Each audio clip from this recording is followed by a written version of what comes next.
Konoha, my peaceful life was backstabbed by the system. Chapter 21. When Kyufeng woke up, it was still early, around 3 o'clock. This sleep made him very energetic. It was still too early to spar with Zeely, so he was in no rush to do so and instead tried to develop new ninjutsu. As for cloud release, I have just mastered it and am not proficient in it yet. What's more, I haven't even learned the cloud release ninjutsu recorded in my family, so there is no need to develop it now. The crystal style is granted by the system and has become one with oneself. Using the crystal style is as smooth as breathing, so naturally one needs to develop more ninjutsu. But this process is undoubtedly boring, and the final result may still be unsatisfactory after repeating it several times. However, Kyufeng is blessed with a genius buff, which makes it much easier for him to develop ninjutsu. After more than an hour, the sun showed signs of setting.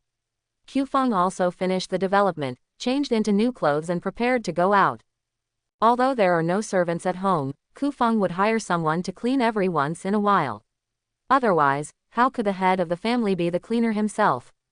Kyufeng and Zeely agreed to have a sparring match above Hokage Yanyan in the evening, because it would attract too much attention in the village, and there was no need to make such a big fuss for just an ordinary sparring match. It was time for school to be over, and Kyufeng met some of his former classmates on the way.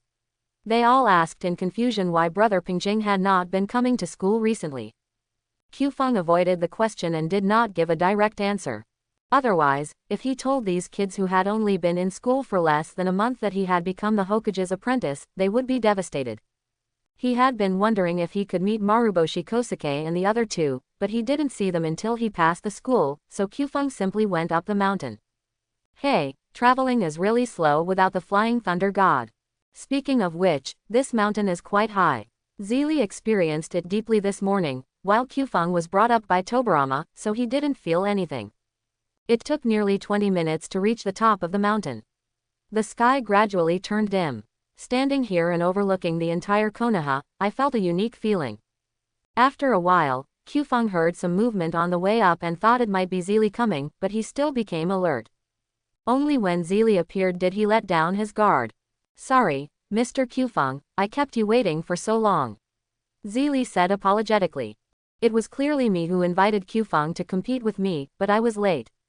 It's okay, I just got here not long ago. Shall we start now? Kyufeng asked. Hey, there's no need to rush.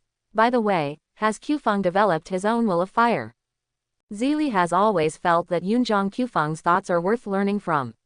Although she already has some insights into the test questions given by the Hokage this time, she still wants to ask Kyufeng.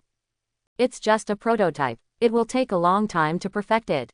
It won't come out overnight, nor can it be explained in a few words. Hearing this, Zeely could only nod. Let's get started. I always feel like there's something wrong with this place. To be more specific, this feeling only came after I came to Zeely, a feeling of being on edge. Then I'll do it. After saying that, his pupils rotated and turned into the appearance of 3 Magatama. When fighting against Kyufeng, Zeely activated Sharingan without hesitation and entered the strongest state. During the battle between Kyufeng and Jing, Zeely understood Kyufeng's strength, so she did not dare to be careless. He leapt in front of Kyufeng and slashed at his arm with the kunai in his hand. Facing Zeely's slash, Kyufeng did not panic. He dodged sideways and grabbed Zeely's arm. Just as he was about to throw her out, Zeely suddenly exerted force to break free from Kyufeng's control, jumped into the air and threw 3 shurikens. Crystal-style crystal mirror technique. A light pink transparent crystal mirror appeared between Zeely and Kyufeng, and the shuriken thrown by Zeely was completely blocked by the mirror. Crystal-style technique. Kyufeng's figure suddenly disappeared, and after he landed on the ground, Zeely couldn't detect him at all even with the Sharingan. Where is it? A drop of sweat slid down from her temple. Zeely originally thought that she could suppress Kyufeng for a while by activating the Sharingan, but she still underestimated Kyufeng.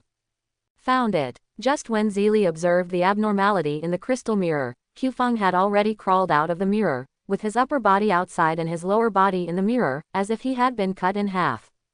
Crystal style. Hexagonal shuriken dance. After completing the seal, Kyufeng threw out countless crystal shurikens, like flowers scattered by a fairy, making it impossible to avoid them. Seeing this situation, Zeely knew that if he did not respond with all his strength, he would definitely lose. Fire-style Great Fireball Technique. A massive fireball erupted from his mouth, the Uchiha clan's signature ninjutsu, the Great Fireball Technique. True to his status as a genius, Chiri's fireball was more than double the size of Kyo's. The crystal shurikens in the sky encountered the blazing fireball, and the two collided and turned into nothingness. Kyufeng was still half hiding in the mirror, as if he was ready to dive in and run away at any moment, and Zeely was somewhat helpless. Fire-style Phoenix Fire Technique. Zeely spit out 5 fireballs towards Kyufeng in midair. They were as beautiful as impatiens, but beneath this beauty was the Uchiha clan's specialty, shuriken.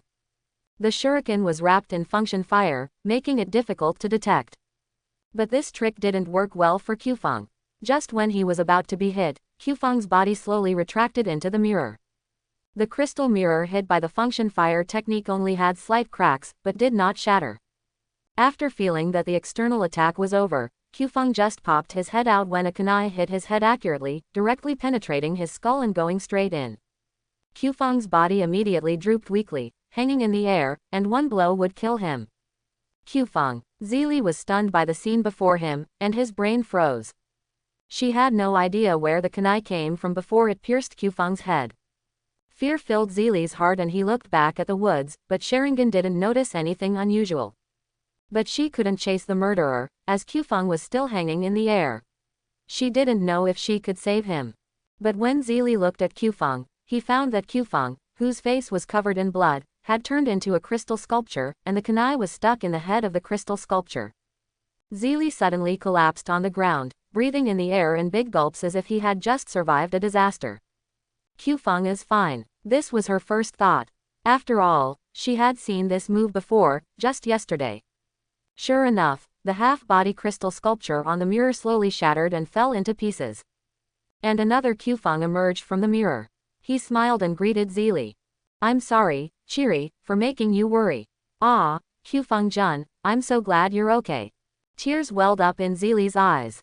If anything happened to Kyufeng, not only would the whole village be punished, but she herself would not be able to forgive herself. Kyufeng emerged from the mirror and landed steadily at the bottom. The crystal mirror in the air turned into countless fragments and disappeared. He walked up to Zeely and comforted her. Don't cry, look, I'm fine, aren't I?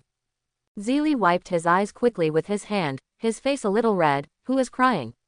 I was choked by the smoke just now. Kyufeng smiled calmly and did not continue teasing her. He did not seem surprised by the sneak attack just now. On the contrary, Kyufeng felt that there was something indescribable about this place from the very beginning. In short, something was wrong, so he was always on guard. I didn't expect that someone would actually dare to take action in the village. Zeely also adjusted his state at this time and became calm. The enemy was probably still preparing to attack in the dark, and now was not a good time to chat. Zeely scanned the forest with the Sharingan, leaving no blind spot untouched, but still found nothing. Kyufeng patted Zeely's shoulder. Don't be nervous, Zeely, that person is gone. Yes, Kyufeng was sure that the person who attacked him in the dark had left because he no longer felt uncomfortable. Zeely looked back at Kyufeng and relaxed when he saw that he didn't seem to be lying. When you think about it carefully, how could anyone joke about his own safety? It's all my fault. If I hadn't insisted on sparring, this wouldn't have happened. Zeely blamed himself for this. If it weren't for Kyufeng's powerful ninjutsu, he would probably be dead by now. It's not your fault. Someone wants to kill me. Even if you didn't invite me to a sparring match, he would have plotted against me somewhere else. Zeely felt better after hearing Kyufeng's words, but he was still very angry. Not only did he plot against Kyufeng, but he also ruined this competition. Although Zeely already understood the gap between her and Kyufeng, she was still very angry. Kyufeng, do you know who plotted against you? Zeely actually had a suspicion in her heart, but she just wanted to confirm whether it was the same as Kyufeng's. After hearing this, Kyufeng spread his hands helplessly. Uchiha Setsuna, who else could it be? His brother is dying, so naturally he wants to take it out on me. Zeely thought so too. She had asked Kyufeng to be wary of Uchiha Setsuna before, but she didn't expect that he would come to her door so soon, and he only dared to attack in secret. Zeely was so angry that his teeth were gritting. This moment, a sneak attack from the dark was a sure kill, and we don't even have any evidence. Don't worry, he can't just come this time. Tomorrow, when he sees that I'm intact, he'll definitely attack again. Zelie also nodded. After all, she was the one who knew the personalities of the Uchiha clan best. And extremists like Shanda are even more ruthless and vindictive. I'll go back tonight and tell my brother about this. I'll ask him to be wary of Uchiha Satsuna as well. Kyufeng thought about it and felt that Uchiha Kagami's strength should not make him afraid of Uchiha Satsuna. Although Uchiha Satsuna was quite strong and had good talent, he was still a little inferior to Jing. However, the younger sister was worried that her brother was being plotted against, so she kindly told him that there was no need for her to pretend to understand him and remind Zelie, after all, this was a matter between siblings. Seeing the lights in Konoha village getting dimmer and dimmer, Kyufeng reminded, it's almost time to go back. If it gets completely dark soon, it will be troublesome. Zelie responded, although it would not affect her Sharingan, it would cause some trouble for Kyufeng. However, she did not mind sending Kyufeng home. I was so conflicted in my mind that I suddenly lost my focus. Seeing Zelie lost in thought, Kyufeng waved his hand in front of her eyes, but Zelie didn't notice. Finally, Kyufeng patted Zelie on the shoulder, which brought her back to her senses. What are you thinking about? So serious, Kyufeng joked. Zelie's face flushed immediately, and he stammered, it's nothing, let's go down the mountain quickly. After saying that, he ran away in a panic, leaving Kyufeng a little confused. On the way down the mountain, Zelie was trying hard to calm down. He had really lost his composure tonight. Zelie's pace was getting faster and faster. In order to keep up with her, Kyufeng had to speed up his pace as well. The two of them walked all the way back to the village. Kyufeng-jun, I'm going back first. Be careful on your way. Well, bye. Don't worry, this is a village. It's safe. After the two said goodbye, they went their separate ways and went home. After Zelie left, Kyufeng's face gradually darkened. He was very unhappy about being plotted against today. I originally planned to live a peaceful life in Konoha and enjoy life in the other world. But there is no extra who rushes to the face to show off. After being beaten, he finds someone else. Hey, sometimes you really don't offend others, but others want to offend you. Kyufeng shook his head helplessly and continued walking towards home. The lights in the village were now very dim, with only a few houses still on. After returning home, Kyufeng took off his clothes, which were covered with dust due to the battle. His white hair looked a little gray under the light. It's time to take a shower. After preparing the bath water, Kyufeng lay down in it. Although he had fought the battle with ease, he still felt a little tired. Now Kyufeng felt much better after taking a comfortable bath, but when he thought about practicing physical skills with his master tomorrow, he felt an indescribable bitterness in his heart. It's nothing, it's just that the master's training was too perverted. But in fact, it is not Hashirama's fault that he is too strict, but because he can only teach Kyufeng very little in terms of ninjutsu. In order to allow Kyufeng's ninjutsu and taijutsu to develop in a comprehensive and balanced manner, Hashirama can only use this method to quickly improve Kyufeng's taijutsu level. Kyufeng buried his mouth in the water and spit out bubbles to make himself feel better. In his previous life, Kyufeng would do this when he was in a bad mood. Ding! A chaos event is triggered. Uchiha Kyo is on the verge of death during a sparring match with the host. Uchiha Satsuna is determined to avenge his brother. I made it. Kyufeng, who was still blowing bubbles in the water, shouted out immediately, but he only spit out a bigger bubble in the water and choked on the water. Cough, cough, cough, cough. Kyufeng's only thought now is that today is definitely not going well. He was attacked by surprise and choked on water. The water poured into his lungs and almost choked him to death. But there are still good things. Look, just when I was worrying about not having enough peace of mind, someone came to give me some. Although I don't know why revenge against myself can be counted as a chaos incident, could it be because I'm the Hokage's disciple? But no matter what, Uchiha Satsuna is not an easy person to deal with. He is the best of the Uchiha clan and is not comparable to the mediocre Cloud Shinobi ninja from the first time. Hey, since Brokon like you came to me, I'm definitely going to accept it. Hey, since Brokon like you came to me, I'm definitely going to accept it. Having said that, it is still unclear whether Uchiha Satsuna can be defeated. After all, Uchiha Satsuna still has some strength. My current strength is just that of a special Jonin, but I am still some distance away from being a Jonin. As for chakra, there is only one card, and the mana will be exhausted after using a few high-level ninjutsu in battle. The fastest way to increase chakra is through the system mall, but I haven't found a stable way to provide calmness value yet, so I dare not use it easily. Otherwise, it would be dangerous if he didn't have enough 60,000 tranquility points to exchange for that item when Uchiha Madara attacked Konoha. Hey, why are all the Uchiha clan members looking for trouble? He now somewhat understood why Tobirama paid special attention to the Uchiha clan, they really love to cause trouble. However, there are still many Uchiha that Kyufeng does not dislike, such as Jing and Zeely. I thought about it over and over again but couldn't figure out how to deal with Uchiha Setsuna, so I just gave up and went to bed. Kyufeng's usual style is that at worst he can just move to his master's house. He doesn't believe that Uchiha is so crazy as to dare to assassinate him in the Senju tribe's territory. The moment Kyufeng climbed onto the bed, he fell into a deep sleep. He was very tired from everything he had experienced that day. Fortunately, Kyufeng is not the type of person who likes to argue with others, so there is nothing that can't be cured by a good night's sleep. The night passed like this, and on the morning of the next day, Kyufeng and Zeely were strolling on the street, looking relaxed and with smiles on their faces. Kyufeng stretched and smiled at Zeely beside him. Today is a lucky day. Master was very busy and let us go without much training. Zeely pouted, not looking very happy. I wanted to practice a little longer, but the Hokage-sama dismissed us. How can I ever defeat you then? Kyufeng spread his hands and said casually, then I won't be so serious next time.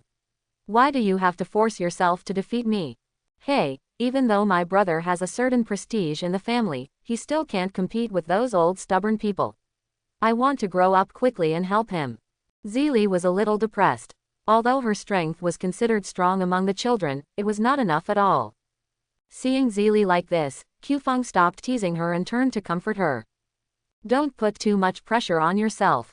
Do what's appropriate for your age. Could your brother have mobilized a group of people when he was 6? The answer is no. As long as you're making progress every day, that's all that matters. Although Zeely was very touched after hearing this, he was still very worried about his brother. Don't worry, your brother is Tobirama-sama's disciple and has a strong backer. All right, he reluctantly accepted this explanation, but Chiri knew that Lord Tobirama had no good feelings towards the Uchiha clan, and he didn't know what his thinking was in accepting his brother as his apprentice. What are we going to do now? Zeely's mood gradually improved and he became lively again. After getting to know Zeely, you will find that her young lady appearance and behavior are only displayed in front of people she doesn't know well. In reality, she is a very lively little girl. I don't know, it's still early today. Why don't you go see what your brothers are doing? They're probably taking on a mission or something, right? Since we have nothing else to do, let's go.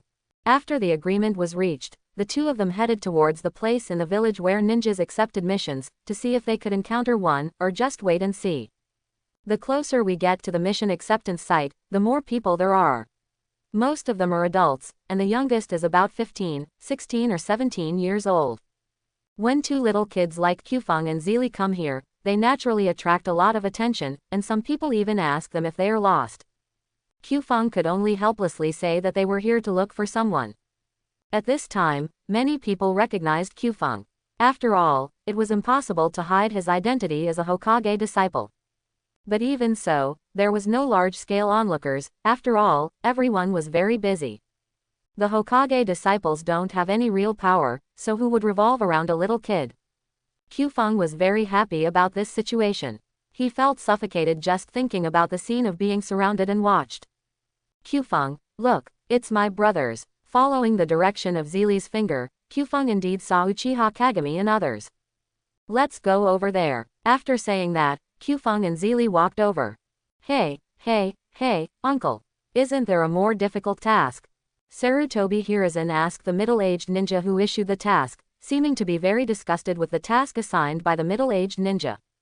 The middle-aged ninja didn't care at all about what Sarutobi Hiruzen said and spoke calmly.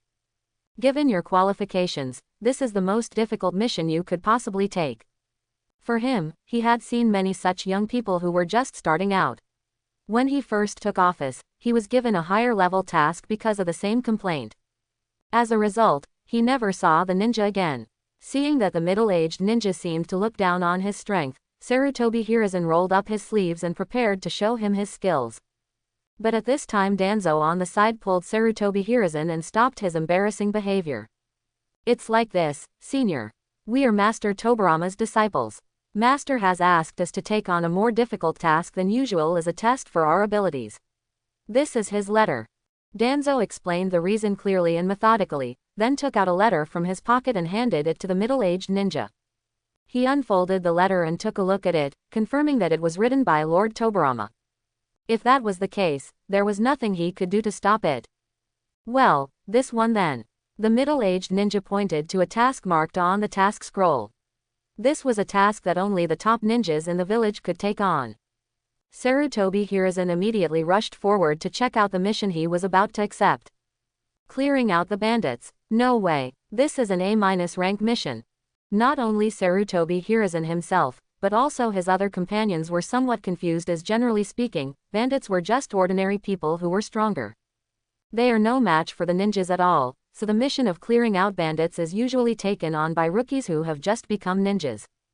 The main purpose is to practice killing. A ninja must be accustomed to killing to be considered a qualified ninja. Sarutobi Hiruzen and the others had already passed this stage, so they were naturally a little surprised by the task of clearing out the bandits. Uncle, you must not have marked a C rank mission as A rank on purpose. The middle-aged ninja looked up at Sarutobi Hiruzen. Boy, you must have used your connections to become Master Tobarama's disciple, right? Why are you so impulsive? Sarutobi Hiruzen was furious when he heard this person mocking him. He was about to explode when Danzo stopped him. Jing walked forward and carefully looked at the task book, and then he understood why a task of clearing out bandits was actually A level. Clear the bandit gangs on the border of the Land of Fire. Approximately 50 ordinary bandits, 5 wandering samurai, and 2 rebellious ninjas from the Land of Wind. Mission Level A. Recommended for 3 or more top-tier ninjas. Stop it Hiruzen, this mission is going to be difficult. Sarutobi Hiruzen, who was being held by Danzo, was still struggling to break free, but Jing's words gradually calmed him down. Jing has always been very reliable in the team and everyone trusts him. Several people looked at each other, then stepped forward to check the task book. It was just as Jing said, it was really difficult. Just when everyone looked serious, Sarutobi Hiruzen said, the mission is very difficult, but we have a very good teamwork. As long as we are careful, there will be no problems. Hearing this, the middle-aged ninja who had just challenged him couldn't help but look up at the boy in front of him. It was as if he had suddenly become a different person. In fact, this is why Sarutobi Hiruzen is so carefree and impulsive, but people don't reject him. Because when carrying out missions, Sarutobi Hiruzen is often the most reliable one, and he is also the leader of this team. Although Danzo and Hiruzen were equally matched in leadership abilities, Danzo just lacked something that only Sarutobi Hiruzen possessed in the entire team. Hiruzen is right. We are already very close comrades. This little mission won't be difficult for us. Kaharu encouraged him from the side, saying that as the only female ninja in the team, her strength was not inferior to others. Akamaiki Kyufeng was eating and cheering up his companions. He was not good at speaking, so he could only express his dozing mood by eating voraciously. Over time, his teammates came to understand his language of food. Brother, what are you doing? Zeely's sweet voice came from the crowd behind, and Uchiha Kagami thought she was hallucinating for a moment. But then he saw his sister and Kyufeng squeeze in from the crowd. Zeely, Kyufeng, why are you two here? We are about to go on a mission. Jing was a little surprised to see his sister here. They should be training with the Hokage at this time. Zeely said with a smile. Hee, the Hokage was busy today, so he only taught us a few moves in a hurry and then let us go. Even if the Hokage is busy with government affairs, he should still send a clone to teach his disciples, right? However, Jing thought that since the Hokage asked them to leave, there must be a deeper meaning behind it, so he didn't think about it any further. Okay, so what's the matter with you two coming to see me? Zeely pursed his lips towards Kyufeng and said, Kyufeng was the one who wanted to come. I just followed him. After hearing this, Jing expressed some helplessness, as her little sister was almost becoming Kyufeng's follower. He had never had this attitude towards children of the same age at home before, so he could only give Kyufeng a thumbs up. Brother Jing, are you going on a mission? Can you take me with you? When these words were spoken, not only Uchiha Kagami, but also Zeely and the others were all shocked. Does this little brat even know what he is talking about?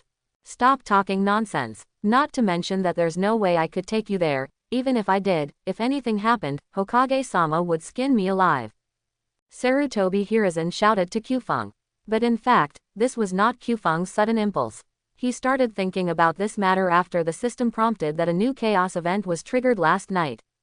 In the past 2 days, Kyufeng walked back and forth in the village several times, and would deliberately pass by anyone he thought was suspicious. But even so, after touring the entire Konoha village, not a single chaos quest was triggered. There wasn't even a single spy in the entire Konoha, but the threat of Uchiha Setsuna was imminent, so he could only find a way to earn calmness points.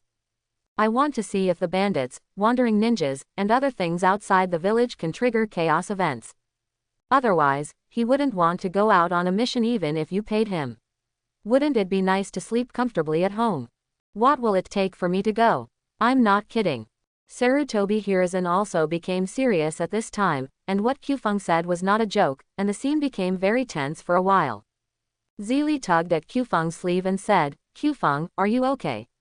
Why do you suddenly want to go on this mission? This involves killing people." Kyufeng just nodded at this. He had killed people before. As long as he had killed them the first time, it didn't make any difference whether he killed more or less. "Don't be nervous, Chiri, I just want to go out for some exercise. Brother Hiruzen won't hurt me." Zeely Wenyan relaxed a little. She really didn't like the scene just now. Hey, don't act like you're about to leave. There's no way I'm agreeing to that." Sarutobi Hiruzen's attitude was very firm. In his eyes, a 6-year-old kid like Kyufeng should be protected in the village. If we send children out on missions, it goes against the very philosophy of Shodai. It's like sending children to war. How about we have a competition? If you approve of my ability, take me with you. If not, I won't bother you. Kyufeng's attitude was very firm, because if he missed this opportunity, he didn't know when the next one would come. Recently, the bandits have been almost wiped out. The fleeing bandits ran to the border of the Land of Fire and formed a small group with a few samurai and ninjas. If this group had been directly annihilated by Sarutobi Hiruzen, the Fire Nation would have been very peaceful recently. The missions from other countries could not trigger chaos events, so Kyufeng had no choice but to be stubborn this time. Although we cannot be sure whether it will be as Kyufeng imagined, if we don't try it, there will be no chance at all. Kyufeng now finally understands what it means that money is hard to earn and shit is hard to eat. Of course, the money here refers to the peace of mind. Sarutobi Hiruzen was a bit confused. Why was this guy so persistent? He was fighting so hard just to wipe out a few bandits. Could he have an enemy among them? Zeely said that she had given up and let it be whatever it was. She didn't want to be shocked anymore. She thought that it was the sneak attack by Uchiha Setsuna last night that made Kyufeng so persistent in wanting to train. Otherwise, how could Yunjong Kyufeng, who is usually so casual and known as Brother Calm, be like this? Hey kid, are you serious? Of course, I'm not kidding. Udatane Kaharu saw that Hiruzen was really going to fight Kyufeng, so she stopped him. Hiruzen, why are you messing around with him? He's just a kid.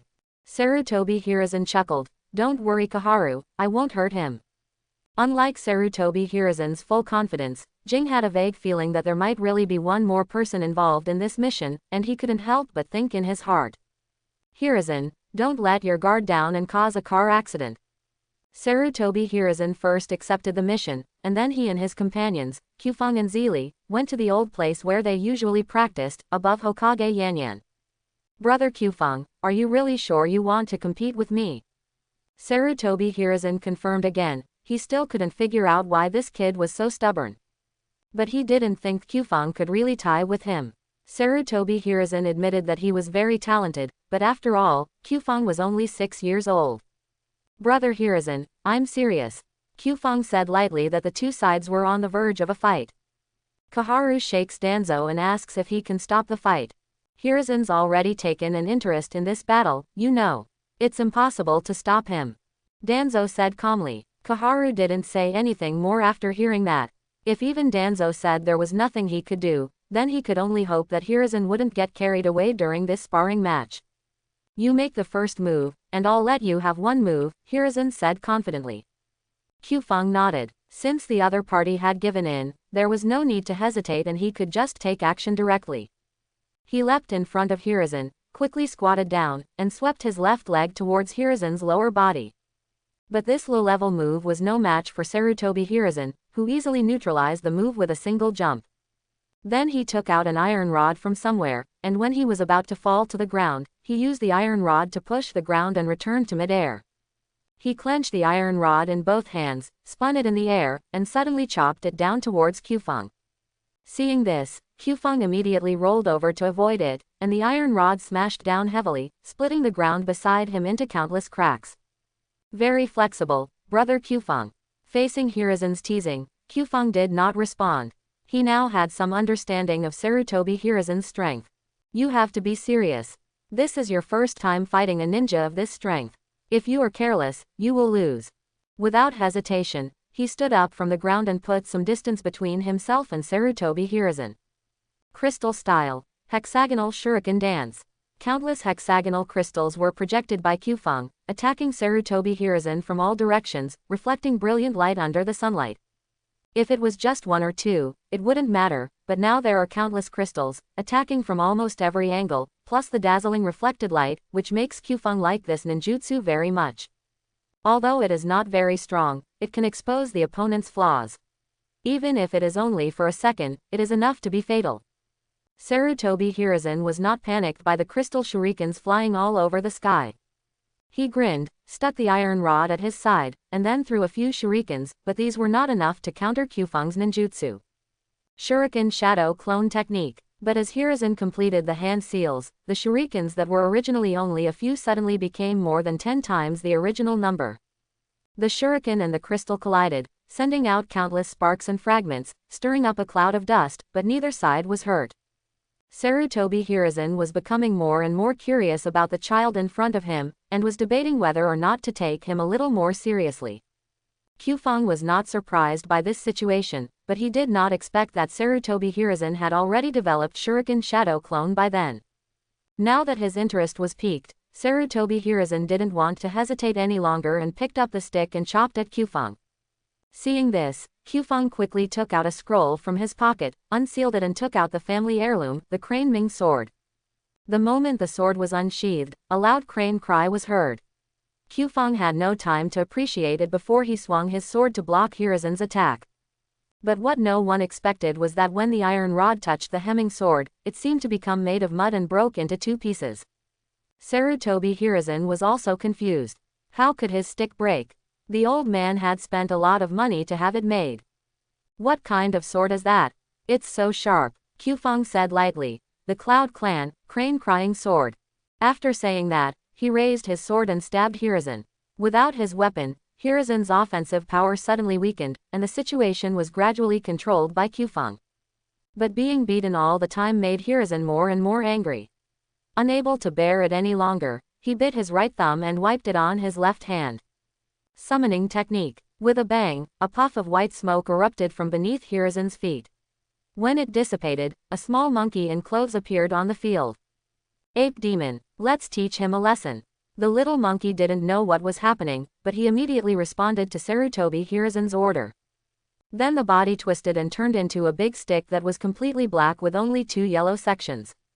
The teammates who were watching the game from the side saw that Hiruzen even called out Monkey Demon, and they couldn't help but start to worry, hoping that Hiruzen could control the situation well. Seeing Sarutobi Hiruzen's summoning beast, Qfeng felt a little itchy, but there was nothing he could do as it was too difficult to find a high-quality summoning beast. Sarutobi Hiruzen's summoning beast is a member of the summoning beast family that only contracts with the Sarutobi clan. It has extremely high intelligence and strength, and it is impossible for others to contract with it. While Qfeng was thinking, Hiruzen had already come up with a big stick. The Rui Jingu Bang could be extended or shortened freely, making it difficult for Qfeng to stay in a safe position. Sarutobi Hiruzen's attacks became more and more fierce, and Qfeng could only barely parry with the crane-sounding sword. Sarutobi Hiruzen's strength increased significantly compared to before when he joined forces with the Ape Demon. Qfeng, give up. I admit that you are quite strong, but it is still too dangerous to carry out this mission. Qfeng's face was calm. Although he was at a disadvantage, he was not anxious or impatient at all. Just when Sarutobi Hiruzen attacked again, Qfeng's eyes suddenly focused. He said lightly, "I haven't used any strength yet." Qfeng suddenly injected a large amount of chakra into the hemming sword, and the sword light was everywhere. As Qfeng breathed, a large amount of mist appeared around him and swirled around him. Cloud sword technique, crane cry. He gripped the hilt of the sword tightly with both hands and suddenly slashed out a powerful sword energy, and the clouds and mist surrounding him followed the sword energy and slashed out. This was the Cloud Clan's sword technique, specifically designed to complement Cloud Escape, the Cloud Sword technique. Qfeng had only just mastered the first move. Under the influence of the sword energy, the cloud turned into a flying yunhei, which hit Sarutobi Hiruzen in just an instant.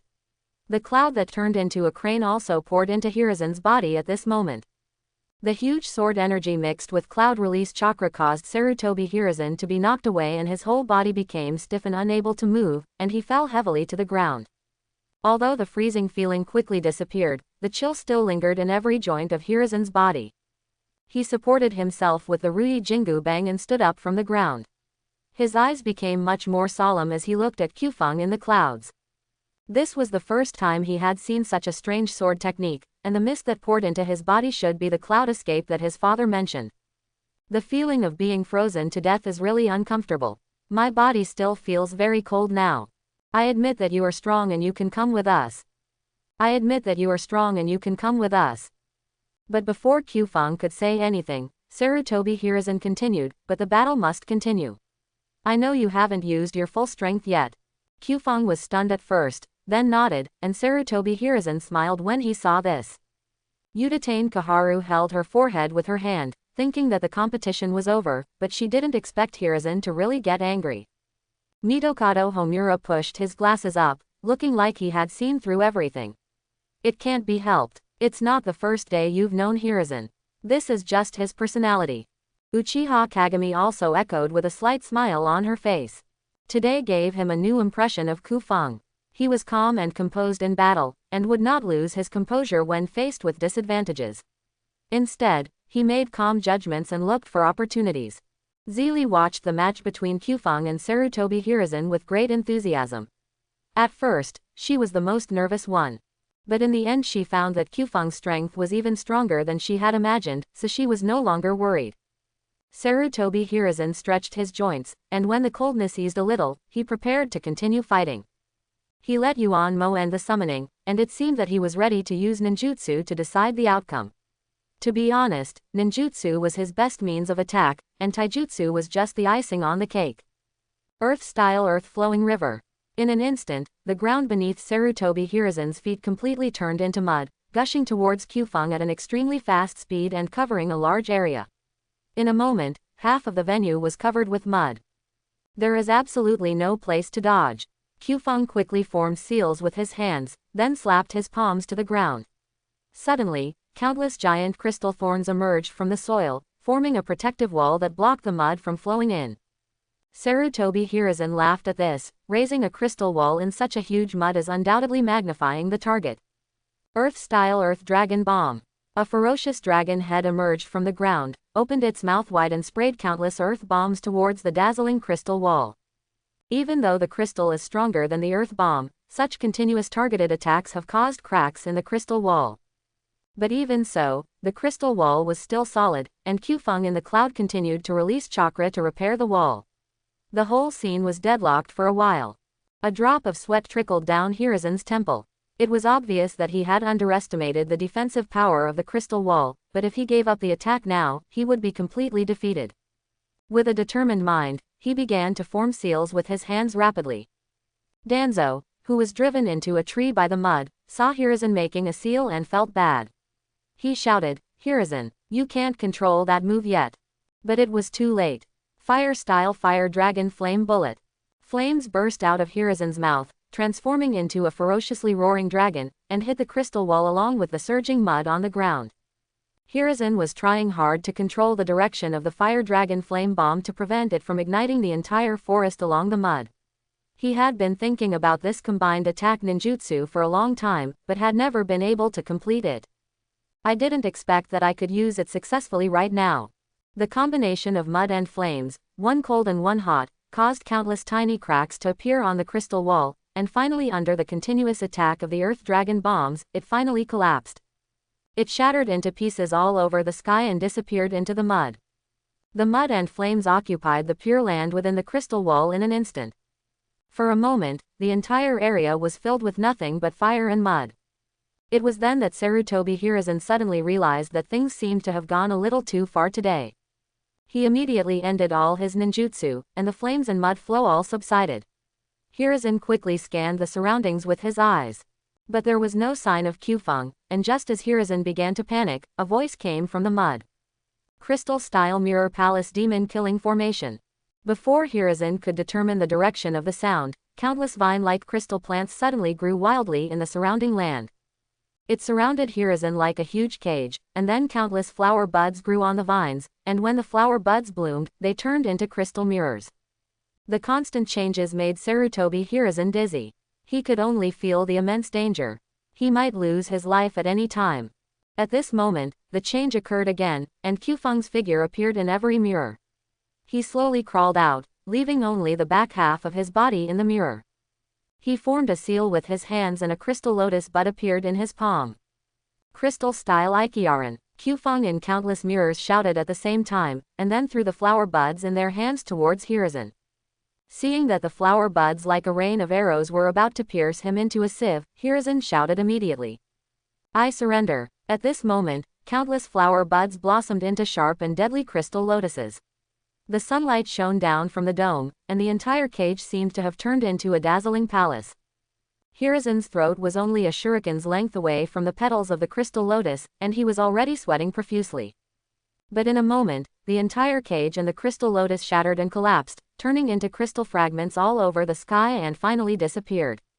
Sarutobi Hiruzen sat down on the ground, breathing heavily, not only because he was frightened by Qfeng's ninjutsu. It was more because he had just maintained the ninjutsu for a long time, which consumed too much chakra. I say, are you going to kill me? Sarutobi Hiruzen said unhappily. For a moment he thought Qfeng was really going to kill him. At this time, Qfeng also crawled out from the ground and scratched his head. How could it be? It's because brother Hiruzen is too powerful. I can only scare you. Sarutobi Hiruzen's face was full of disbelief, but he had to admit that Qfeng was really strong. He was only a 6-year-old kid. In fact, like Sarutobi Hiruzen, Qfeng's final move was also a desperate gamble. He only developed this move in concept, but never used it in actual operation. Today, I had to use this move because I was forced to do so. This crystal-style, mirror palace demon-killing formation is actually a combination of several ninjutsu. It should be a combined attack ninjutsu, and the crystal vines that grew at the beginning were the new technique developed by Qfeng. He named it crystal-style crystal creation. It is achieved by sowing crystal seeds and letting them germinate and grow. The seeds that bound Sarutobi Hiruzen were buried in the crystal wall in advance. When Hiruzen shattered the crystal wall, the seeds were buried in the soil along with the fragments. Qfeng was also lucky. If the seeds were sown farther away from Sarutobi Hiruzen, he would have failed today. Brother Hiruzen, can I go with you guys? Qfeng scratched his head and chuckled. Sarutobi Hiruzen is a man who doesn't bear grudges. He didn't care about the fight he just had. He put his arm around Qfeng's shoulders and said, of course, brother Qfeng, I, Sarutobi Hiruzen, always keep my word. Qfeng was completely relieved after hearing this. He had tried his best to gain a sense of calmness. It was really not easy. At this moment, the system's voice suddenly sounded in Qfeng's mind. Ding! Congratulations to the host for unlocking new features. Qfeng was stunned for a moment, and his whole body stiffened. Hiruzen noticed something was wrong and shook Qfeng slightly. What's wrong, brother Qfeng? Qfeng finally came back to his senses and quickly waved his hand. Nothing, I just used up too much chakra and I'm a little tired. Hiruzen nodded. He had just consumed a lot of chakra, so it was obviously impossible for him to set out on the mission now. Then you can go home and rest, we will set off again tomorrow. Qfeng was now eager to understand the status of the system and readily agreed to Hiruzen's proposal. The others also nodded in acceptance. The competition ended with Qfeng successfully joining the team to carry out the mission, and everyone went home to recuperate and prepare to set off on the mission tomorrow. After the disbandment, Qfeng immediately ran back home. He said that he was just pretending that his chakra was consumed too much, but in fact, nothing happened. After returning home, Qfeng immediately opened the panel. Name: Qfeng in the cloud. Age: 6. Strength Chakra Chunin Peak 1 card. Bloodline Crystal Style, Cloud Release. Talent: All Attributes Chakra, Genius. Calmness Chaos, 4900 fifths. Do you want to enable new system functions? Without hesitation, Qfeng chose to open it. He was now in a completely confused state, as the system suddenly unlocked a new system for no apparent reason. Because the host accepted the first mission in his life, he successfully unlocked the following functions. Quest Book. Every time you successfully complete a task in the village, the system will randomly reward you based on the task level. Character Guide. Unlock the corresponding characters in the character guide to gain a certain amount of calmness, and there is a very low chance of receiving a mysterious reward. As the system finished introducing the 2 new functions, Qfeng's face showed an almost crazy smile. God help me, Qfeng shouted loudly. There has never been a stable way to earn tranquility points, and we can only rely on sign-ins and chaos events. But signing in costs 100 points a day, and chaos events are triggered probabilistically, so after awakening the system for so long, Qfeng has only accumulated 4,900 calmness points. They are all given by signing in. That's great, I can gain tranquility points by completing tasks or collecting illustrations. Qfeng suddenly felt relieved. Now Qfeng finally has the confidence to avoid being completely ineffective and being backfired by the system when Uchiha Madara launches a rebellion. Life is so beautiful, all the hard work this morning was worth it. The battle against Sarutobi Hiruzen was mainly mentally exhausting, and Qfeng didn't have much combat experience. It was only thanks to the cramming Hashirama had given him in the past few days and his strange ninjutsu that he was able to catch Sarutobi Hiruzen off guard. If they compete again, it will be very difficult for Qfeng to win. After all, Sarutobi, Hiruzen and others are ninjas who have experienced many killings and have done many missions, big and small. At best, Qfeng killed one person, the unfortunate spy. Qfeng is in a very happy mood now. He hums that today is a good day and strolls leisurely in the house. But suddenly he stopped, it seemed that he had missed a question. That is, if he takes on a task like catching a cat or cleaning up garbage, he should be able to unlock new features, right? Sighing softly, Qfeng decided not to argue with the system. There was no need to ruin his good mood today. He could endure it for a while and everything would be fine, but taking a step back would only lead to bone spur hyperplasia. He really couldn't swallow this. If all the functions had been unlocked early on, would he still need to take this risk? How could there be any good people in a place where samurai and ninjas can sleep in the same bed? But there was nothing he could do. He was the one who insisted on joining, and even beat up the captain just to join. Now you say you want to regret it, is that possible? That's impossible.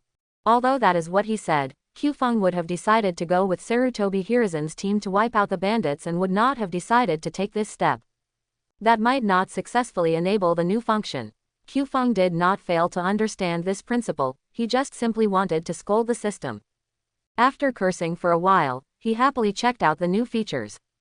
When I opened the task book, I found that there was only one task recorded on the entire panel, which was to clear out the bandits by relying on persistence. It didn't look like anything special, and there was no indication of what would happen if you failed. Could this really be a bonus? Besides earning real money by completing quests, could you also get free access to the system? Qfeng absolutely doesn't believe it. Given the system's dog nature, it's likely that if the mission fails, it will directly add 10,000 chaos points to your chaos points. Qfeng in the cloud secretly made up his mind that as long as he accepted the task, he must not fail and must not let the system have any chance to take advantage of it. Then his eyes turned to another function, the character illustrations. Qfeng's mind moved, and the character illustrations slowly opened like a book, and then pictures similar to ID photos appeared on the panel one by one. Qfeng took a closer look and found that they were all characters that had appeared in Hokage Ninja, but most of the picture book was gray. He found the picture of his master Senju Hashirama and tapped it, and the system voice sounded again. Ding, unlock character, Senju Hashirama, reward, 1000 calmness points. Wow, is the master so valuable? Qfeng couldn't help but exclaimed. He needs to sign in for 10 days to earn 1000 points. It's a pity that this is a one-time use and cannot be unlocked repeatedly. It would be great if the illustrated book could be unlocked in different periods, so that each character can be exploited repeatedly. Just thinking about that makes me excited. After trying it several times, Qfeng finally understood how to play it. As long as the ninja in the illustrated book has had some interactions with Qfeng in real life, you can unlock the picture, no matter whether the interaction is good or bad. Characters like Maruboshi Kosuke, Yuhi Shinku, Umi Yoruichi Kaku, etc. are all in the Pokédex, but the calmness values given to them are relatively low. For example, Sarutobi Hiruzen and other very famous characters, and Senju Tobarama, all have a calmness value of 1000. It is worth mentioning that Uchihajiri is also in the ranks of 1000 calmness points. Perhaps it is because of the development of Izanami. All in all, this was a really great harvest. Currently, Qfeng's calmness value has reached 16,300 points. This is a huge sum of money for him. He can now pack up and take away high-tech products such as mobile phones and computers. But for Qfeng, who values his life, he does not intend to spend this peace of mind on electronic products that are of no help to him at the moment. Improving strength is the bottom line. I need to find some items that can improve my strength, just in case. The information on the mission is not necessarily accurate, and it takes time for intelligence to be transmitted back and forth, so it is very likely that the combat power of that stronghold has increased a lot. Qfeng opened the system store, and a wide range of goods appeared in front of him again, unlike the last time when he was hesitant. Now Qfeng has a huge sum of money and he is like a weasel in a chicken coop, wanting to buy everything. But when he saw the sky-high priced goods, the tycoon's momentum shrank back. Money is always the biggest pain point. System, search for chakra products. Following Qfeng's order, the merchandise in the store began to flow up and down. Soon, all chakra-related products appeared at the top for Qfeng to choose from. Strong fruit can increase the quality of chakra, making ninjutsu more powerful. 2000 calmness points. 1 chakra approximately equal to the chakra of 1 Hatake Kakashi. 5000 calmness points. After a long search, I finally decided these two items were the most suitable for Qfeng right now. The other items were mostly weird and strange, and there was even something that reduced chakra.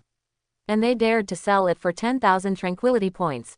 Now that I have made the decision, I will no longer hesitate and spend 7,000 calmness points to exchange for these two items. When it merged into my body, I only felt a warmth moving around in my body until my whole body began to turn red and hot. Qfeng quickly ran to the bathroom, filled a bucket of cold water and poured it over his head. This made me feel better. He was breathing heavily, not understanding why this happened. He hadn't felt this way the first time he fused his bloodline limit. Could it be that the quality of both chakras in the body has been increased at the same time? Fortunately, this feeling did not last long and my body returned to normal. Qfeng looked at the panel and saw that chakra had become 2 cards and strength had become Jonin. This is what Qfeng can foresee. Increasing the chakra in the body will more or less increase one's own strength. Although the more chakras one has, the stronger one will be, but it will also be weak. One needs to train various skills to make the strength reach the same level as the chakras. Today was a very fruitful day. Qfeng could finally use his tranquility points to redeem items, so he no longer had to worry about not being able to save up 60,000 to deal with Uchiha Madara. The strength has also increased a little, so it can be said to be safer. Let's not talk about the future for now. Right now, Uchiha Setsuna is somewhere searching for Qfeng and preparing to kill him with one blow. Now there is no need to be afraid of him. If he dares to come, he will be killed directly. Although Qfeng is a Buddhist and likes to lie down, he is definitely not someone who will allow others to bully him. A breeze blew by, startling Qfeng and making him shiver. Only then did he realize that he was still wet. He quickly took off his wet clothes, dried himself, got into bed, and fell asleep. Brother, are you really relieved? In the Hokage's office, Tobarama said with a serious expression. Hashirama waved his hand. Didn't you see that brat's strength? Even though it was the monkey's carelessness and lack of understanding of the enemy. But if we lose, we lose. If we were on the battlefield, the monkey might be in big trouble. Tobarama had nothing to say about this. In fact, the two brothers Hashirama and Tobarama had been watching the entire match between Qfeng and Sarutobi Hiruzen. Tobarama never thought that Qfeng could win at the beginning.